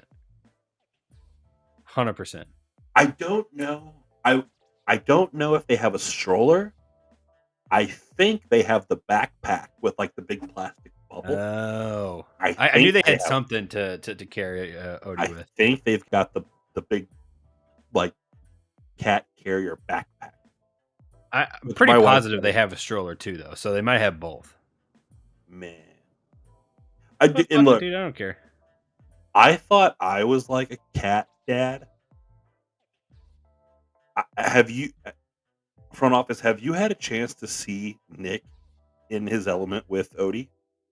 Yes. Well, not live, like not in person, but like obviously with the show and playing, like Call of Duty and shit. Absolutely. Nick's a different person. 100%, dude. 100%. More so than we've seen on stream, more so than we've heard over like gaming headsets. Like Nick, he's such a proud dad. It's like he'll just stand there with his hands on his hips and just like Straight dad just pose. so proud of his cat. And it's not doing shit. Odie's cool as I love Odie. But Nick is such a cat dad. It's great. And the amount of shit they've bought for the cat, there are multiple toys and fixtures and furnitures specifically for the cat in like every room. This cat always got a fat like seat at a window, overlooking a window, like king of the room, king in the castle. Set up, dude. There's all kinds of shit. Yeah, I mean, I'm never gonna bitch at somebody for spoiling their pets. You know what I mean? Like my dog is easily one of the most spoiled dogs that I know, and it's like I just Spoil the fuck. I thought, but like I don't know if I spoil my cat because I love my cat. I adore my cat, but seeing how Nick and Shan are with their cat, I wonder if I don't love my cat enough because there's just so much love there. Definitely. But, Does he like Odie more than stroller. Shan? Shan's the queen, dude. Shan is the queen of Nick's kingdom for sure. Odie is definitely a big part of it, though. See, I went to his house. I was like, "Nice bed. Is that a king or queen?" He's like, "Oh, that's Shan and I share the couch." That's right. You streamed with Nick for a UFC thing a couple weeks ago, right? Oh yeah. No, that probably was a month ago at this point. Yeah. So yeah, Nick and Shan's Plaid, nice house. But yeah, every room. There's a fucking. I want to buy this for Lilo. They have a speed bag, boxing speed bag. Oh no shit! It's like suction cup to the fridge, and like hangs out on a bar. And I think it also has a couple of like boxing gloves, like small boxing gloves, just hanging off of it too that you can pat on. But like Odie will sit there and sit there and go on the fucking speed bag all fucking Majora Minora. It's awesome. Getting ready for the Olympics. Cool. Yeah. One day at a time. For sure. Beautiful thing. Dude, so okay, quick update with the Guards Yankees. Oh no. Another base is loaded for the Guardians. Nobody out. Okay. Who's up? But this is like the second or third time we've had this. With like 1 or 2 outs, bases loaded. We can't score any runs. So if you hear just a random shriek. That's great. Yeah, dude. Oh man. Well, that was like Lane Thomas hitting that one in the Tiger series. Yeah, come on, Green. Because I know I have MLB TV. So this is what's cool about the playoffs, at least right now. You can watch the MLB playoffs on HBO Max. Oh, really? Yeah, I was surprised to know that. That's why I've been watching it on. Oh, he just popped out. But that's probably going to score a run. Go, run. Yeah, okay. Oh, yeah. Okay. Hey, at least we're not getting blanked. That's one, baby. 1 run in? Yep, 1 run in. 3-1. Cool. 3-1. Let's go. How many outs? 1. 1 out. Hey, all right. Deep fly ball. Fuck you, Garrett Cole. You said HBO Max has a fucking baseball? Yeah. So if you go to the HBO Max like app or whatever, and you hit the like the BR, like the Bleacher Report Sports, it should be like one of the first or second things that's isn't that wild? Dude, I was like looking to see where I could watch it, and this was like against the Tigers, and it said Max, and I'm like, what? Are you serious? Show enough. Man, look at that. Show enough. What do we have in now? Rad. Yeah.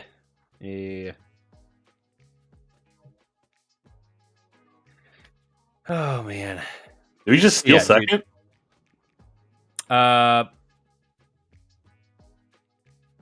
Sure did. Yeah, just sure did. We're good. Advance the runner. Cool. Well done, Jose. That was number 40 for you, big dog. Should have gotten that in the regular season. So dope. Yeah. It's a big dude too to be that fast. Yeah, dude. He had 39 stolen bases, or no, 39 doubles, 39 home runs. I can't remember how many stolen bases he had this year. Let me look that up. He's such a dog. Oh, absolutely. I mean, he might be one of, if not the best player in and he had 41 stolen bases, 41. So he moves. He's got some wheels. One of, if not the best Guardians player in franchise history. I don't think that's hyperbolic. All around player. Yeah. Good defense. Good power, good size. Yep, good power, good size. Monster defender. Best third base in the game, Green, undoubtedly, and he has been for 5 or 6 years at least. You know what I mean? This isn't new. I like it when a power guy gets to go to third as opposed to first base. Yeah, because third base guys are the guys that have to, like, if they bunt, that's the dude that's going in. Like that's the infield dude. So and you have to have a guy that plays defense. Exactly. Yeah. So when you have a power guy on third, like that's baller. 100%. Yeah, I mean, when the big fat power guy is on first, you're like whatever. But if he's on third, you're like, oh, okay, this dude got gloves. Hey, Franks, go fuck yourself, dude. Maybe you've heard of Jim Tomei. Maybe you know who that is. Maybe you know who Manny Ramirez is. Probably a Red Sox fan, bum ass. Yeah, why don't you go look wherever they started? Oh, JK. Well, I take that all back. Whatever I said for the last 30 seconds, don't worry about it. Ignore the monologue. Besides the Jap. Albert Bell. Yeah, Albert Bell is pretty cool. Albert Bell was mean. Albert Bell, dude. Oh, dude. Albert Bell, when he would like break the bat over his knee and shit, and like really easily, scary as hell. Fuck, I mean, Bob Feller. Is he dead? Albert Bell? Oh, I don't think so. I think he maybe. I mean, it'd be terrifying to think that Albert Bell's out there just like not doing anything. You're like, oh god. Yeah, I have no idea if he's dead or not. Scary. But I mean, Jim Tomei, Bob Feller, yeah, Manny, fucking what's that? Tris, I can't think of his last name right now. Tris is a weird name, but he played like a long time ago, like the early 1900s. Isn't he the Night Stalker? The Night Stalker was it's something similar. Fuck. What is his name? The Night Stalker. Probably give me in high school dudes. Sandy Alomar was on the team. Omar Vizquel. Richard Ramirez. Yeah. Oh, Kenny Lofton. Stud. But didn't Kenny play with another team for longer? Yeah. But you still get ownership. Where did Kenny go? It wasn't Twins, was it? No, I'm thinking of. No, I mean, he played the most. I'm thinking of Puckett. I know that Kenny moved around a lot, but I mean, he played a lot with the Indians for sure. Did he? But I think maybe his best year was like with the Braves or White Sox or something. Let me see. Oh shit, he did move around, didn't he? You're right, though. I mean, the peak, the core of his career was in Cleveland. Solid, 5 seasons? Yeah. Astros, Indians, Braves. Oh, I'm sorry, 2 stints in Cleveland. Oh, that's right. White Sox. I remember him as a White Sox. Giants, Pirates, Cubs, Yanks, Phillies, Dodgers, Rangers, and then again as an Indian. But was that just to like retire as an Indian? Let me see. Yeah, I think he retired as an Indian. Is he in the Hall of Fame? Surely. Let's see.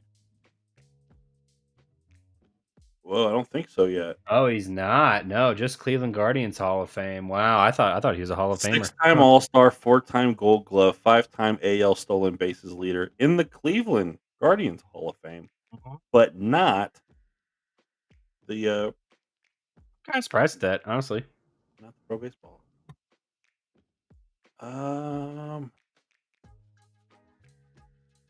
Obviously, he's been eligible. Dude, haven't they just kind of cut down on the number of people that they can induct every year? They like chopped it down to like 3 or some shit. I don't know if they changed the rules. It wouldn't surprise me. By the way, Guardians just scored another one, 3-2. 3-2. Kyle Manzardo grounds out, but run scores. Kenny Lofton Hall of Fame. Shit, where is the?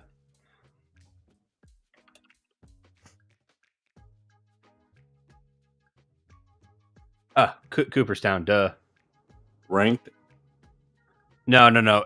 Look, I know I said I was going to shriek, but that's if it was like a home run or something. This dude's trying to squeeze a bunt. Oh, you must be ahead of me. Maybe. Jimenez is trying to squeeze a bunt. Yeah, he's fast as shit, dude. If that's what he wants to do. It's what he wants to do. Ooh, what a shit. Low and inside. Side. Fuck you, Clay Holmes. Punk bitch. God, dude, please don't leave these two stranded out there. Yeah, if we could go into the bottom of the fifth of the tie game, I'd be very happy. Fuck yeah. Yeah, Green, you almost did. Low and inside again. He ain't going for it, dude. You're going to have to fucking throw it in the middle.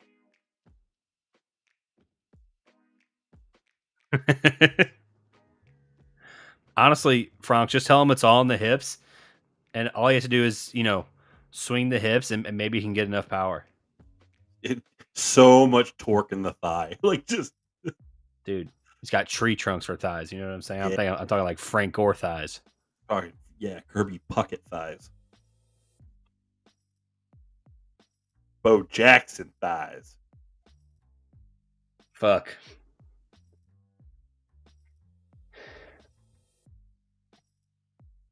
Austin Hedges being up is not great. He's not. I mean, Austin Hedges caused one of the best defensive games, in the league. But swing at that. He's not a very good hitter. You know what I mean? It's all on the finger pressure. Exactly.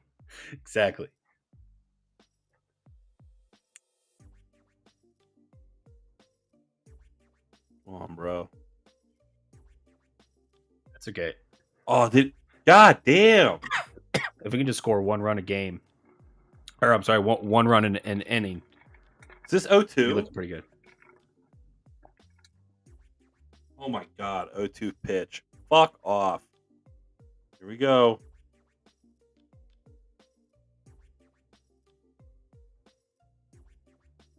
Ooh, you got lucky on that fucking call, dude. Oh, that's a good question in the chat, Stu. They're asking, why did you stop going by Stuart? Fuck, dude.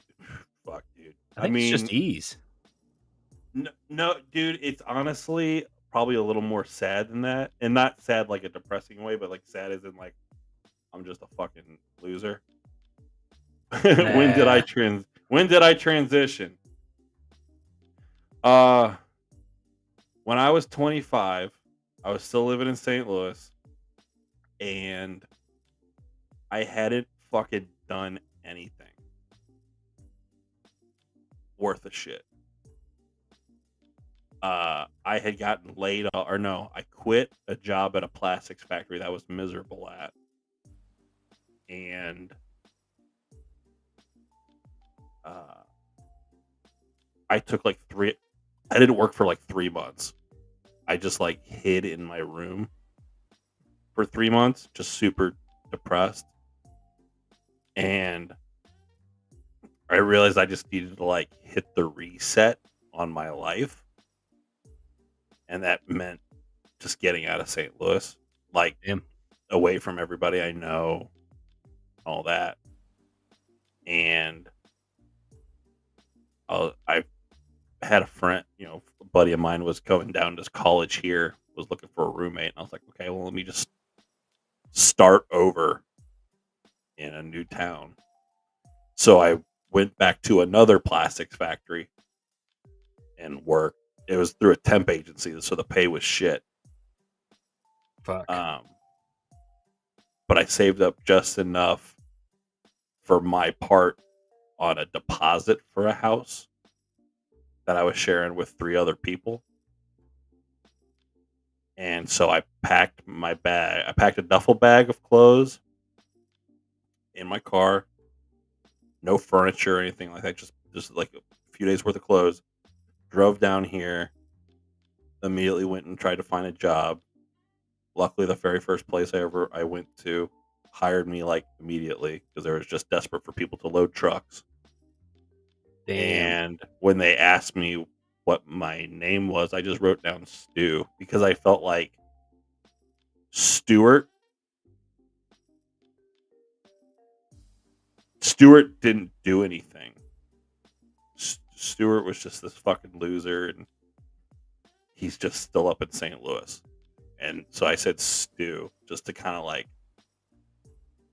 some I just dude. I only did it for me for stupid reasons, but I was just like, Stu is a different person. Stu, Hit the reset button, right? yeah, it's so corny when I say it. It's very corny, but I was like, Stu has a fresh chance, a new start. Okay, I mean, And so I busted my ass as soon as I got down here.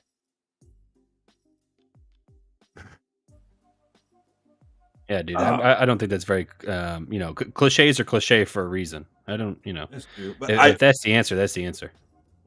I think anytime I talk about myself, it's fucking corny and stupid. But Yeah. Stuart Little, that was rough when that came out, dude. I don't know. I mean, it sucks that like Stuart is never attached to anything like cool, really. Stuart Little, children's movie, it's a mouse. Okay, whatever. But then you had like Stuart from Mad TV. That was the other big Stuart of my childhood. Oh shit, yeah. And then of course Family Guy. So Stuart was always attached to some bullshit. Yeah, you didn't have a very good. There wasn't even like one good example. You know what I mean? No, there was no cool Stuarts. Yeah, no cool. But yeah, when that movie came out, man, that was a rough summer at school, man. And like, obviously it's like pre-puberty. Oh sure, I was a small, scrawny little thing. the worst. I was pale and I had blonde hair as a kid before it naturally turned brown and then naturally turned gray. But I just Google famous Stuarts, nothing.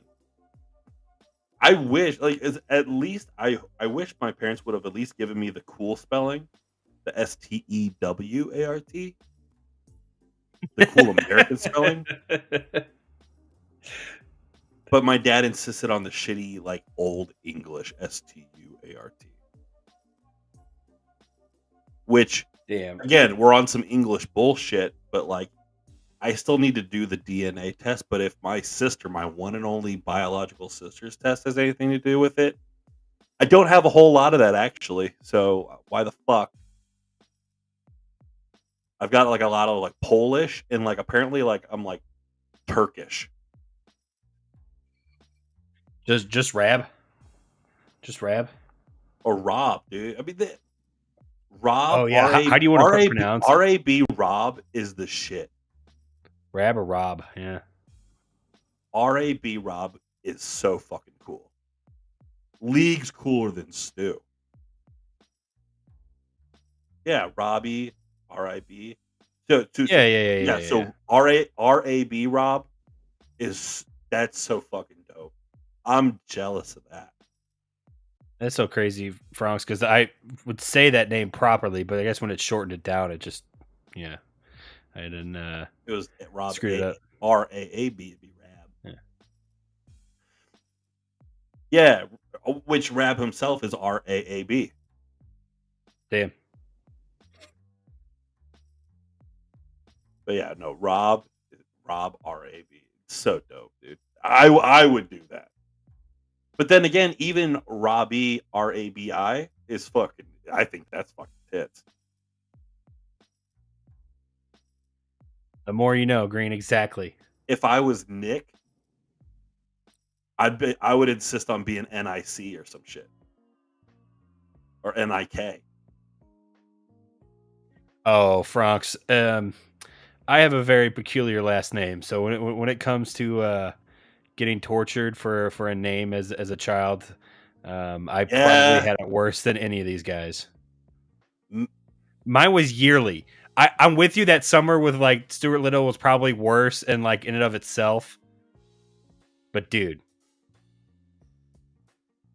long I mean, time. there's a lot. There's a lot to attach to that, for sure. Oh yeah, dude. There's a lot of mileage you can get on my name. There's 100%. a lot of mileage. Yeah. Oh yeah. My In full fact, name it came is- to a point I remember when I was younger, I just used to used to tell people like, "Oh man, like that was I actually have not heard that one before." You know what I mean? I was like genuinely like caught off guard. I'm like, "Damn, that was like authentic. Like that was actually a good one," you know? the worst that anyone ever like. I remember getting it for both the first name and the last name, or no, my middle name too. God damn, my name sucks. You So got so the Stewart thing. So you got the Stewart thing. I remember in fourth grade, there was a kid on the school bus, and I really let him get to me because he was calling me stupid Stewart, the STU. It just the alliteration of it. It worked. Stupid Stewart, stupid Stewart. So I let that get to me. In fifth grade, I moved to St. Louis. I'm just the country kid that moved up to the city. And this one dude named Adam in my fifth grade class, that he saw my last name and he was like, "Your last name's Inman?" And I was like, "Yeah." And he's like, "Dude, this guy likes to be in men." And I was like, "Oh, fuck me." Oh, dude, no. What was his name? His name was Adam. Fucking Adam. You little Yeah, shithead. fuck Adam. So he's We like, never liked your Adam. last name's Inman?" I was like, "Yeah." He's like, "Oh, this dude likes to be in men." And Damn, I was dude. like, "Oh, fuck, I'm the new student at the school and they already got the Damn. fucking gay joke Fuck. out." But then All my right, so you middle might have it name, worse. God forbid anyone finds out that my middle name is Gale, Gayle. Gay's right there, dude. Damn, My Galen. name sucks. Yeah, no, Stuart I'm gonna Gale take that Inman. back. I'm gonna take that back, Stu. You definitely got it worse. I ate shit. Man. Oh fuck yeah! Here's Winston. Yeah, dude. Fucking Gale. Is that really your middle name? Yeah, dude, it's a family name. Like a lot of dudes in my Fuck. dad's side have the middle name Gale, but it's always like Donald Gale.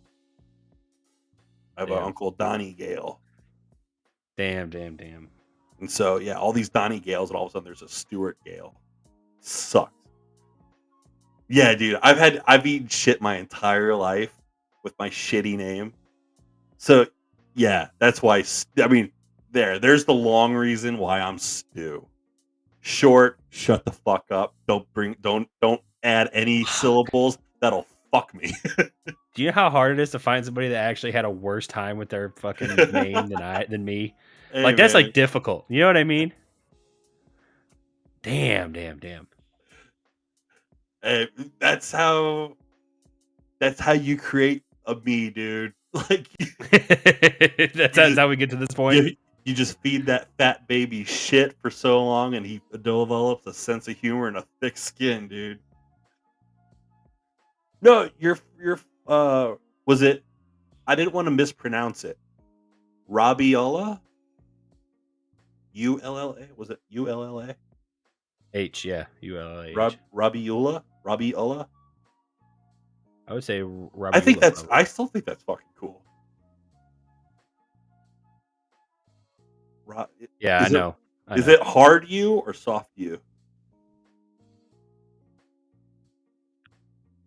I think all those names are fucking cool. Well, shit. I'm jealous of most names, anyways.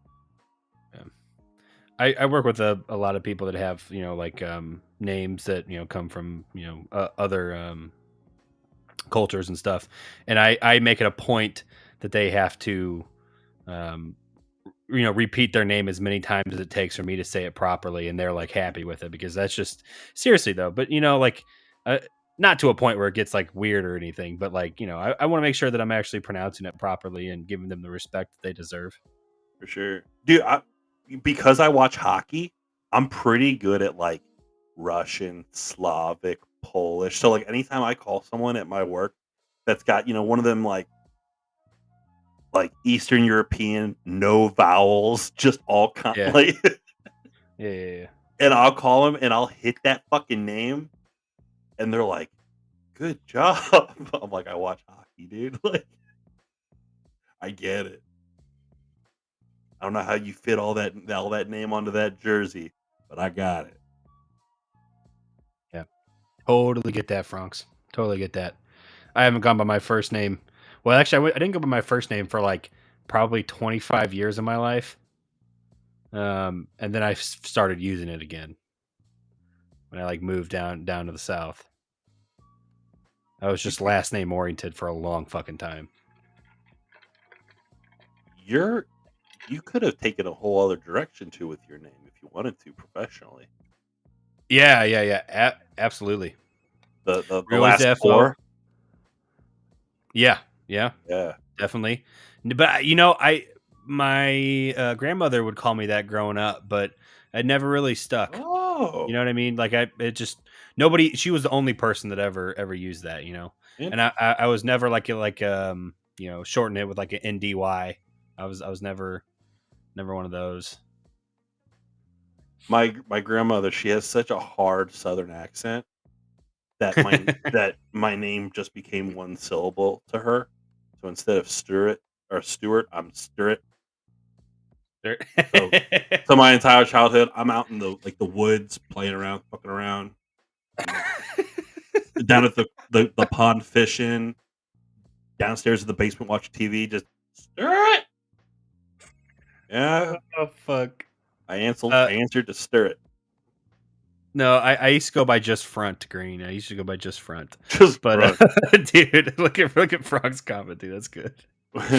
That's not how my name is pronounced at all. You assholes. I used to have a school bus driver. Look, I'm retarded, and I was a retarded child, and I had a school bus driver, and bless her, I don't remember her real name, and she would tell me her name. I'm probably in first grade, second grade, really young, really like shy, timid kid. But she would tell me her name because she greeted all the kids by their name. She was a sweet lady, but I could never remember her name. And so I would get on the bus every morning, and then on the bus after school every afternoon, and I would go, "Hey, and I would blank on the name. And I always she would say, "Hey, Stuart," and I go, hey, until eventually one day she went, "Just call me Ham." So because I'm a retard, she said, "Just call me Ham, Ham," because I kept going, Ham. Dude, please tell me that's not a true story. That's a true story. I'm such a fucking retard that I changed my bus driver's name to Ham. I was calling a woman Ham. Just call me Ham. She said, "Just call me Ham." Yeah, bless her. Bless her fucking heart, dude. She didn't deserve that. But I'm so fucking stupid and forgetful. What was the length of the bus? Yeah, dude. Just a quick note on that bus driver. That's somebody that should be working with kids. You know what I'm saying? Like that is the right temperament. That's the right temperament to have. I think about Poor her kid all can't the say my fucking name to save his life. Just call me Ham. Just call me Ham. Damn. And so every day it stuck, and it was morning Ham, morning Stuart. Roll the eye, roll the bus, dude. Like, let's fucking go. I love Ham, Mrs. Ham. Oh god. Yeah. Miss Ham had a rack. That's all I'm saying. Certified. I can't even picture her so long ago. But I just sweet older lady, Ham, a fucking lady. She's like, I'm gonna go to work, and the kids are gonna call me Ham. She was so nice to you, then would go home to her half bedroom apartment and bitch to her alcoholic husband that some retard on the bus couldn't say her name. Exactly, dude. 7-year-old Stu, who you gonna marry when you grow up? Oh, Ham. Ham. Ham. I remember in kindergarten, I didn't know how to spell my name. So for a while, I was just Stu. Again, I knew how to spell STU. And then my art teacher in kindergarten was like, "Your name's Stuart." I was like, "Yeah, I'm Stu." She's like, "No, you need to write your full name on your like drawings and shit." This was a return to Stu, really. It was technically I was Stu. I was the artist. I was the artist formerly known as. Damn, dude. Oh, I'm like shit. Prince. Like Prince, yeah. So I was returned to Stu after a long time away. A lot of bullshit. I ran out the Stuart. We're gonna go deep in the life. Yeah, I'm telling shit I've never told. Ham. Ever read stepping on the crackers? No. Are they happy or are they like a child called It? Kind of fucking traumatic shit. Stepping on the crackers. I just randomly type it, dude. In honor of that sweet, sweet lady who had absolutely saint-like patience. Yes. Dude, cheers to Ham. Based in World War II. Someone just like stepped into our live stream on Kick and saw a fat guy go, "Cheers to Ham."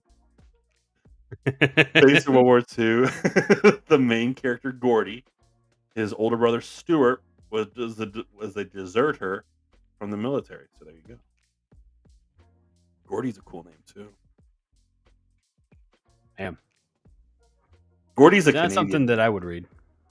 Seriously, sounds like something I would read. Yeah. Is it a children's book? Based off the brother being a deserter from the military, I'm going to say probably not, but sometimes they hit on some heavy subjects. Oh, okay.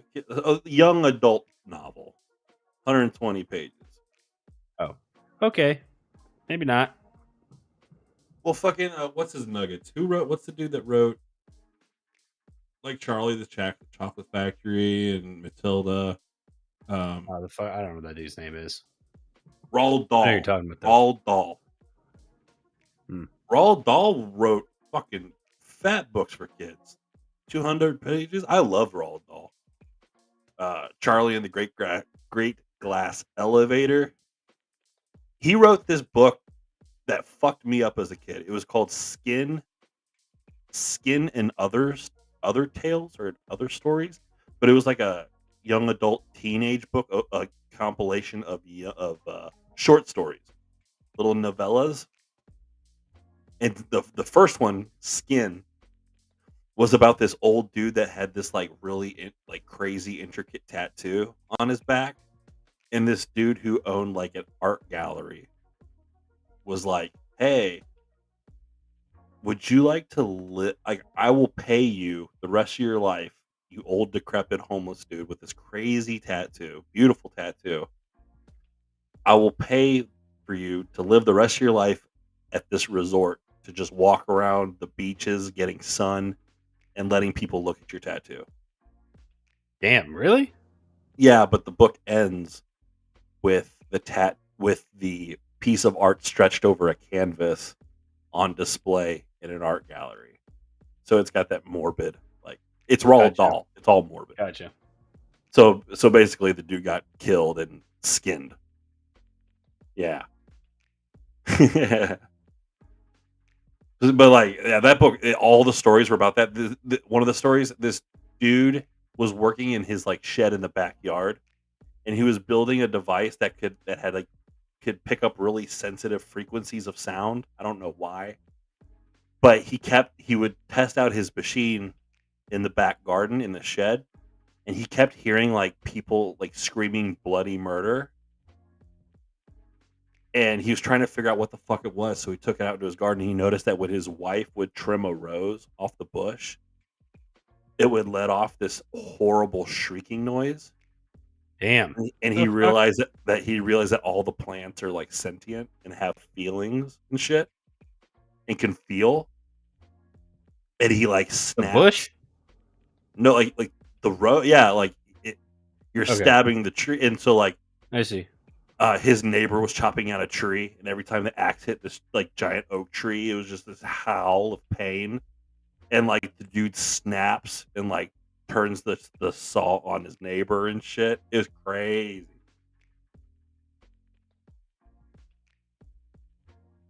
He wrote a book about a carnivorous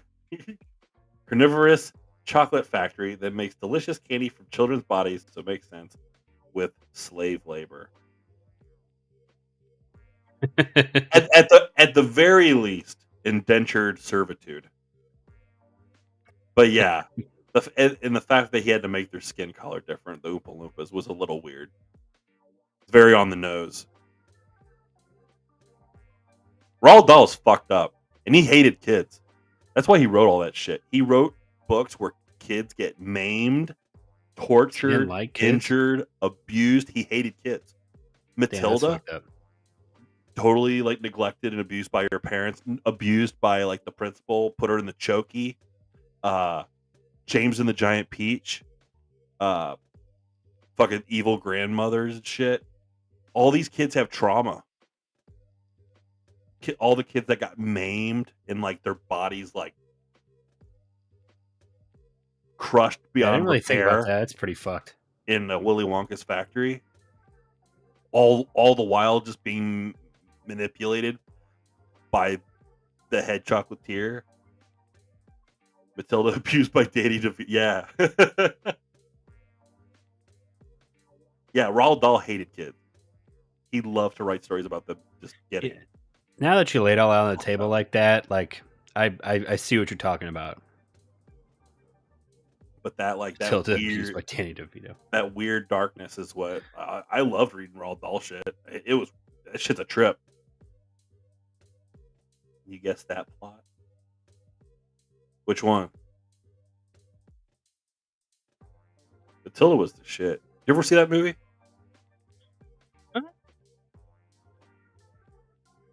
What was that think kid? so. Was it Gus? Brucey? The one that had to eat the giant slice of chocolate cake? The one fucking fat kid in that school, and the principal forces him to Oh, I do. I remember this scene. overeat and to make himself sick in front of the whole school. Torture. A father searches the seas for his kidnapped son to help his mentally disabled friend. Oh, he's talking about Finding Nemo. Talking about Finding Nemo, 100%. Oh yeah. Good try, Franks. Good try. Mentally disabled friend. Well, accomplished the mission, so she smashed. Oh, that's true. Yeah, she does. Yeah, that's crazy. The Chokey, which is like an Iron Maiden, it's a medieval torture device.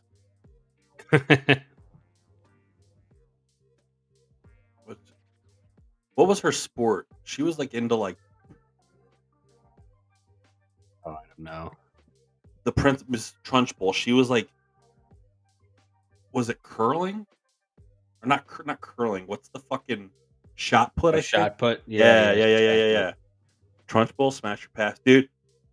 Trunchbull had fucking thighs like a stallion, like a show pony. Well, what's the one? Is it the hammer throw where you spin and release?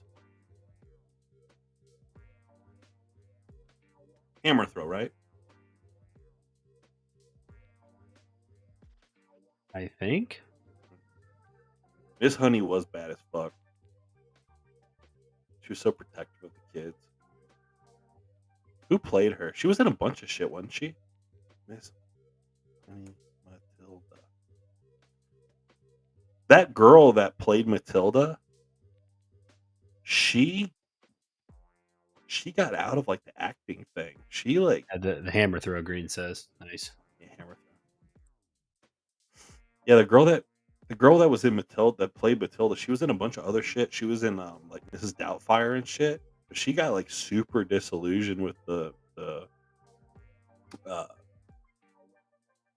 with Hollywood at a young age. It was like, I'm getting the fuck out of here. And so she's one of the few child actresses of the '90s that's like not all fucked up. Pretty rare Yeah, occurrence. for sure. Let's see, Matilda. Let's see who played Miss Honey. Mbeth Davids, South African actress. She was in Army of Darkness. Oh shit. Who did she? She played Sheila. Where he's like, first you want to kill me, now you want to kiss me. Blow. That's Miss Honey. The girl that played the old Wednesday. That's Christina Ricci, right? From she was in Casper. Oh, no, I think you're right about that, actually. Christina Ricci. I love me some Christina Ricci. But yeah, dude, she was fucked up for a while there. Like, I think she had her like substance abuse issues. But she got I remember like she used to be she that's not my kind of girl. Like tiny, like that tiny and like skinny and shit. That ain't you. But yeah, Christina Ricci's bad as fuck. But there was a while there where I remember she was like always considered like the worst dressed actress in Hollywood. She would show up on the red carpet wearing like sweatpants and shit. That's Her hair all fucked up. Like she just did not give a fuck.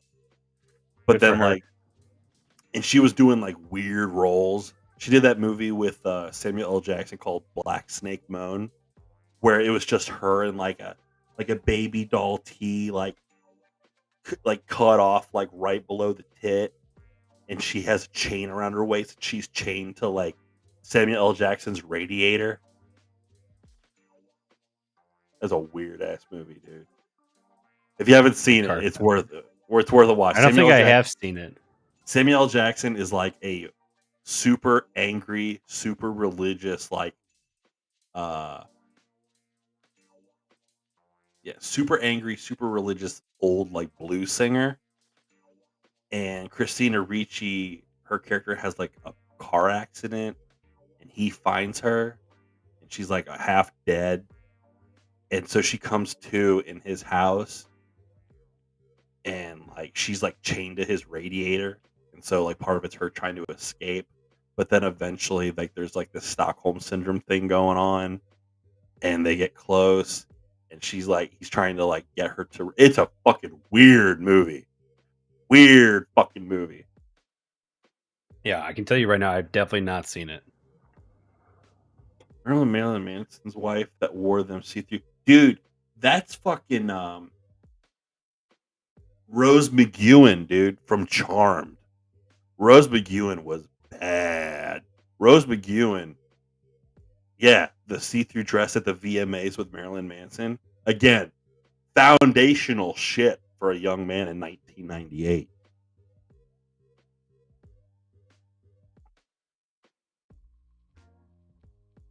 She went nutty. If you look at I just lost her name. I just said it too. Ricci? No, not Ricci. The fucking chick from Charmed. That dated Marilyn Manson. Shit. Oh, I said her name and I lost it. Fuck.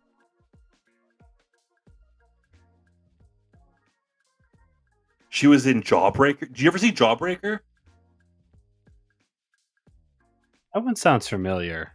Where like they have it's like pre Mean Girls, but it's like the plastic clicky chicks in the high school. Um, and they pull a prank on like their bestie for her birthday. They shove a giant jawbreaker in her mouth and like duct tape her and pretend kidnap her, like just to scare their friend.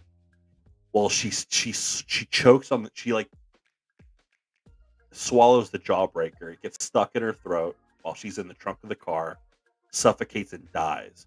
And so the girls like open her trunk like, happy birthday, bitch. And their friend's dead. And so the movie's about these like teen girls like trying to like hide the body, play off the murder. Oh my god, the homecoming queen's dead. The whole school is like looking for the whole town's try, and these girls have to like play, try to. It's like Heathers. Heathers. It's like the Jawbreaker is like the Heathers of the '90s, and Heathers is the shit. Heathers in the '90s. I'm trying to remember. Maybe, I don't know. Maybe I've seen it, but it's lost in Heathers. the ether at this point. Dude, Amanda Daddario. Are you talking about? I thought her name was Alex. Alexandra Daddario. Wasn't that the chick from Spy Kids? No shit. Is that really who that is? I know that's a Alexandra chick who works out Daddario? in the first season of True Detective. How do they hide? I can't remember how they hide the chicken jawbreaker. Oh no! Beg my pardon.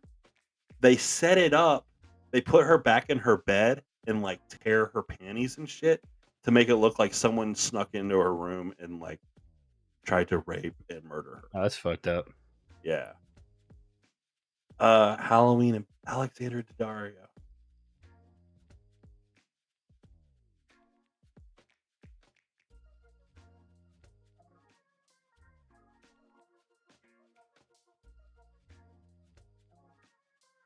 Dude, she got mad pretty eyes though. I don't know this girl. Or I'll pull up images of Alexandra Daddario. Her eyes are crazy.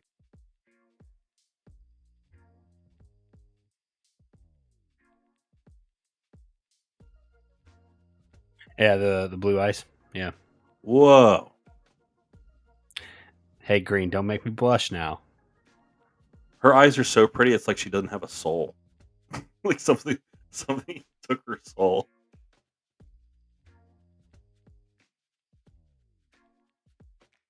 Best hits ever. Stu's girl watches this. You can tell she got the best rack on earth. He's like, look at those eyes. Yeah, I actually, I don't know. I was looking at her eyes.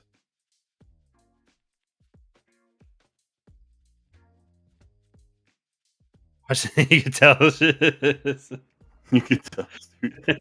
But yeah, when you could tell a dude's married when he's just like, oh, what a gorgeous young lady with her pretty eyes. I bet all the guys are looking at her.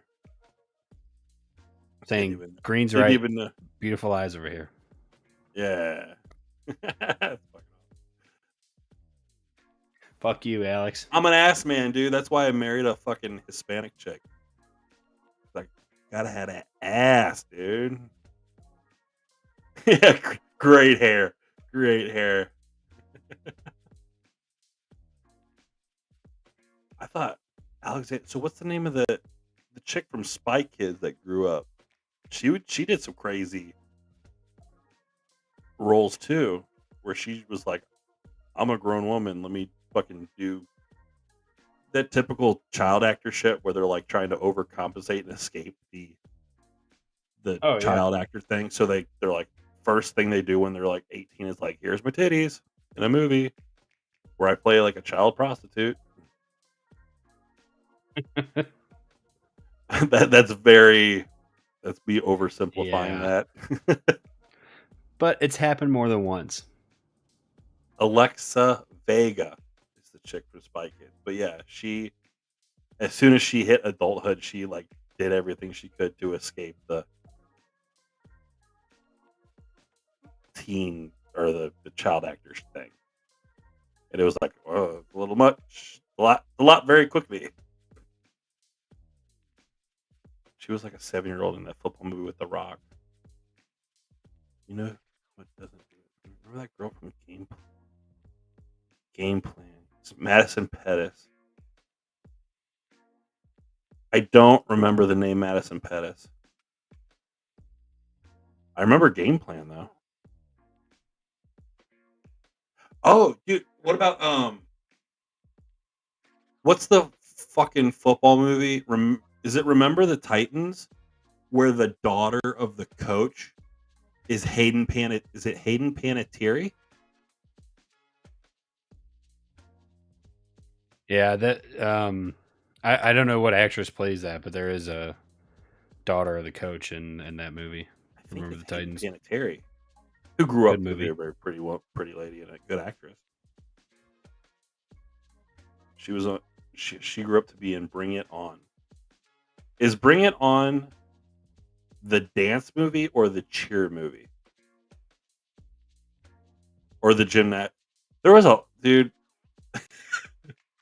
I remember there was a gymnastics movie and there was like a dance movie and then there was the cheerlead movie and it's all the same shit. The white kids go to the fucking black school to compete and they're wondering why these black students have more rhythm than them and why is their dance so aggressive? And then they throw down and they hate each other, but then they all come together at the end and they mix their two styles in like this delicious white chocolate swirl, and they win the contest together. And they solve they solve racism. Some child stars were only good in child shit, like Dewey from Malcolm in the Middle. Has Dewey done anything since Malcolm in the Dude, Middle? probably not, dude. What does he need to do? You're right about that. He's probably a My, manager at Applebee's somewhere. when you have a show that it's that big and it's probably syndicated, so any station that wants it can have it. They just got to pay. Get such big money. Bring It On was cheerleaders. Yeah, there's a scene where Hayden does crumping. Wow. Wow, frogs. You have brought crumping back into my my universe. That I have been crumpless for like 15 years at least. Shout out Tight Eyes. Holy shit. Crumping. Holy shit. That's incredible. But I definitely don't want to see Hayden Panettiere crump. It just sounds cringe. Yeah, Maybe we fuck it should, does. or maybe we should watch 100%. it. Maybe we should watch it as like the tail end of the show. Cap the episode with Hayden Panettiere crumping. Let me see. Hayden.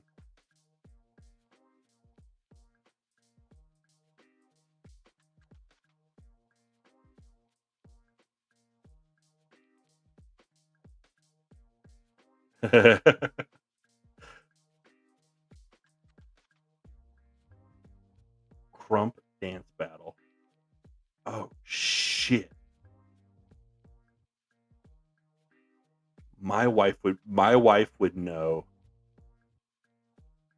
all about this. She loved all these shitty Bring It On, Just Dance or whatever, whatever these fucking movies were, the gymnastic, all about it.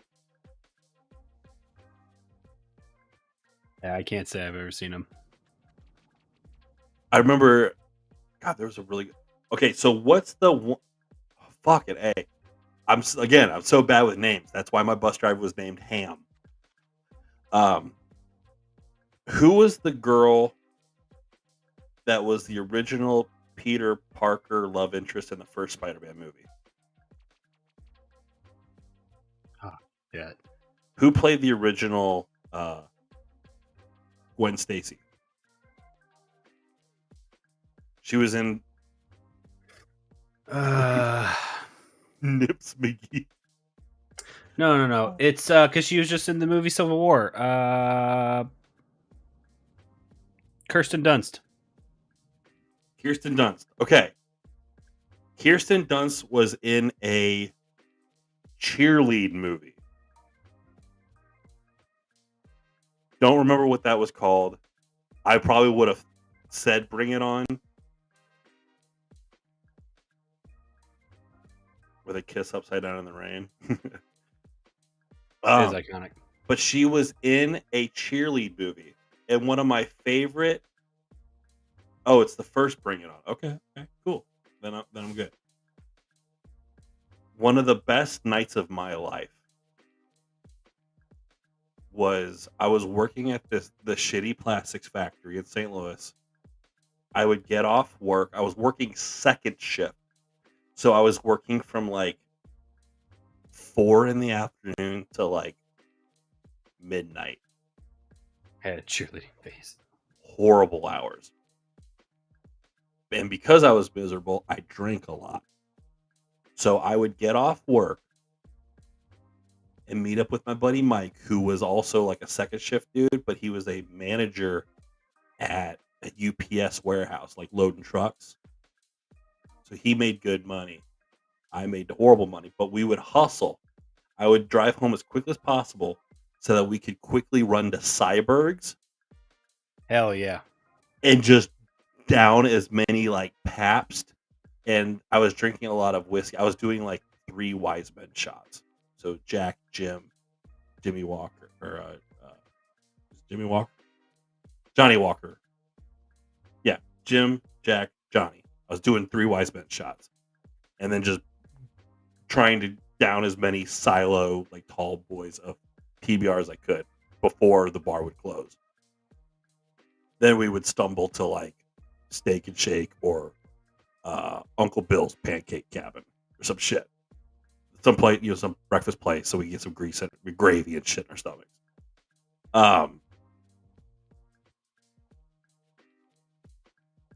So we ended up closing Cyberg's. It was last call and all that stuff, and all that was left were the 2 girls working the bar, and the all the TVs at Cyberg's that play the sports. These girls broke out. They pulled out packs of cigarettes, and they sat down and they started to talk. And they're like, and we were like, "Do we need to leave?" They're like, "No, you guys can hang out for a little bit." And we hung. And so Mike and I just hung out with these 2 girls.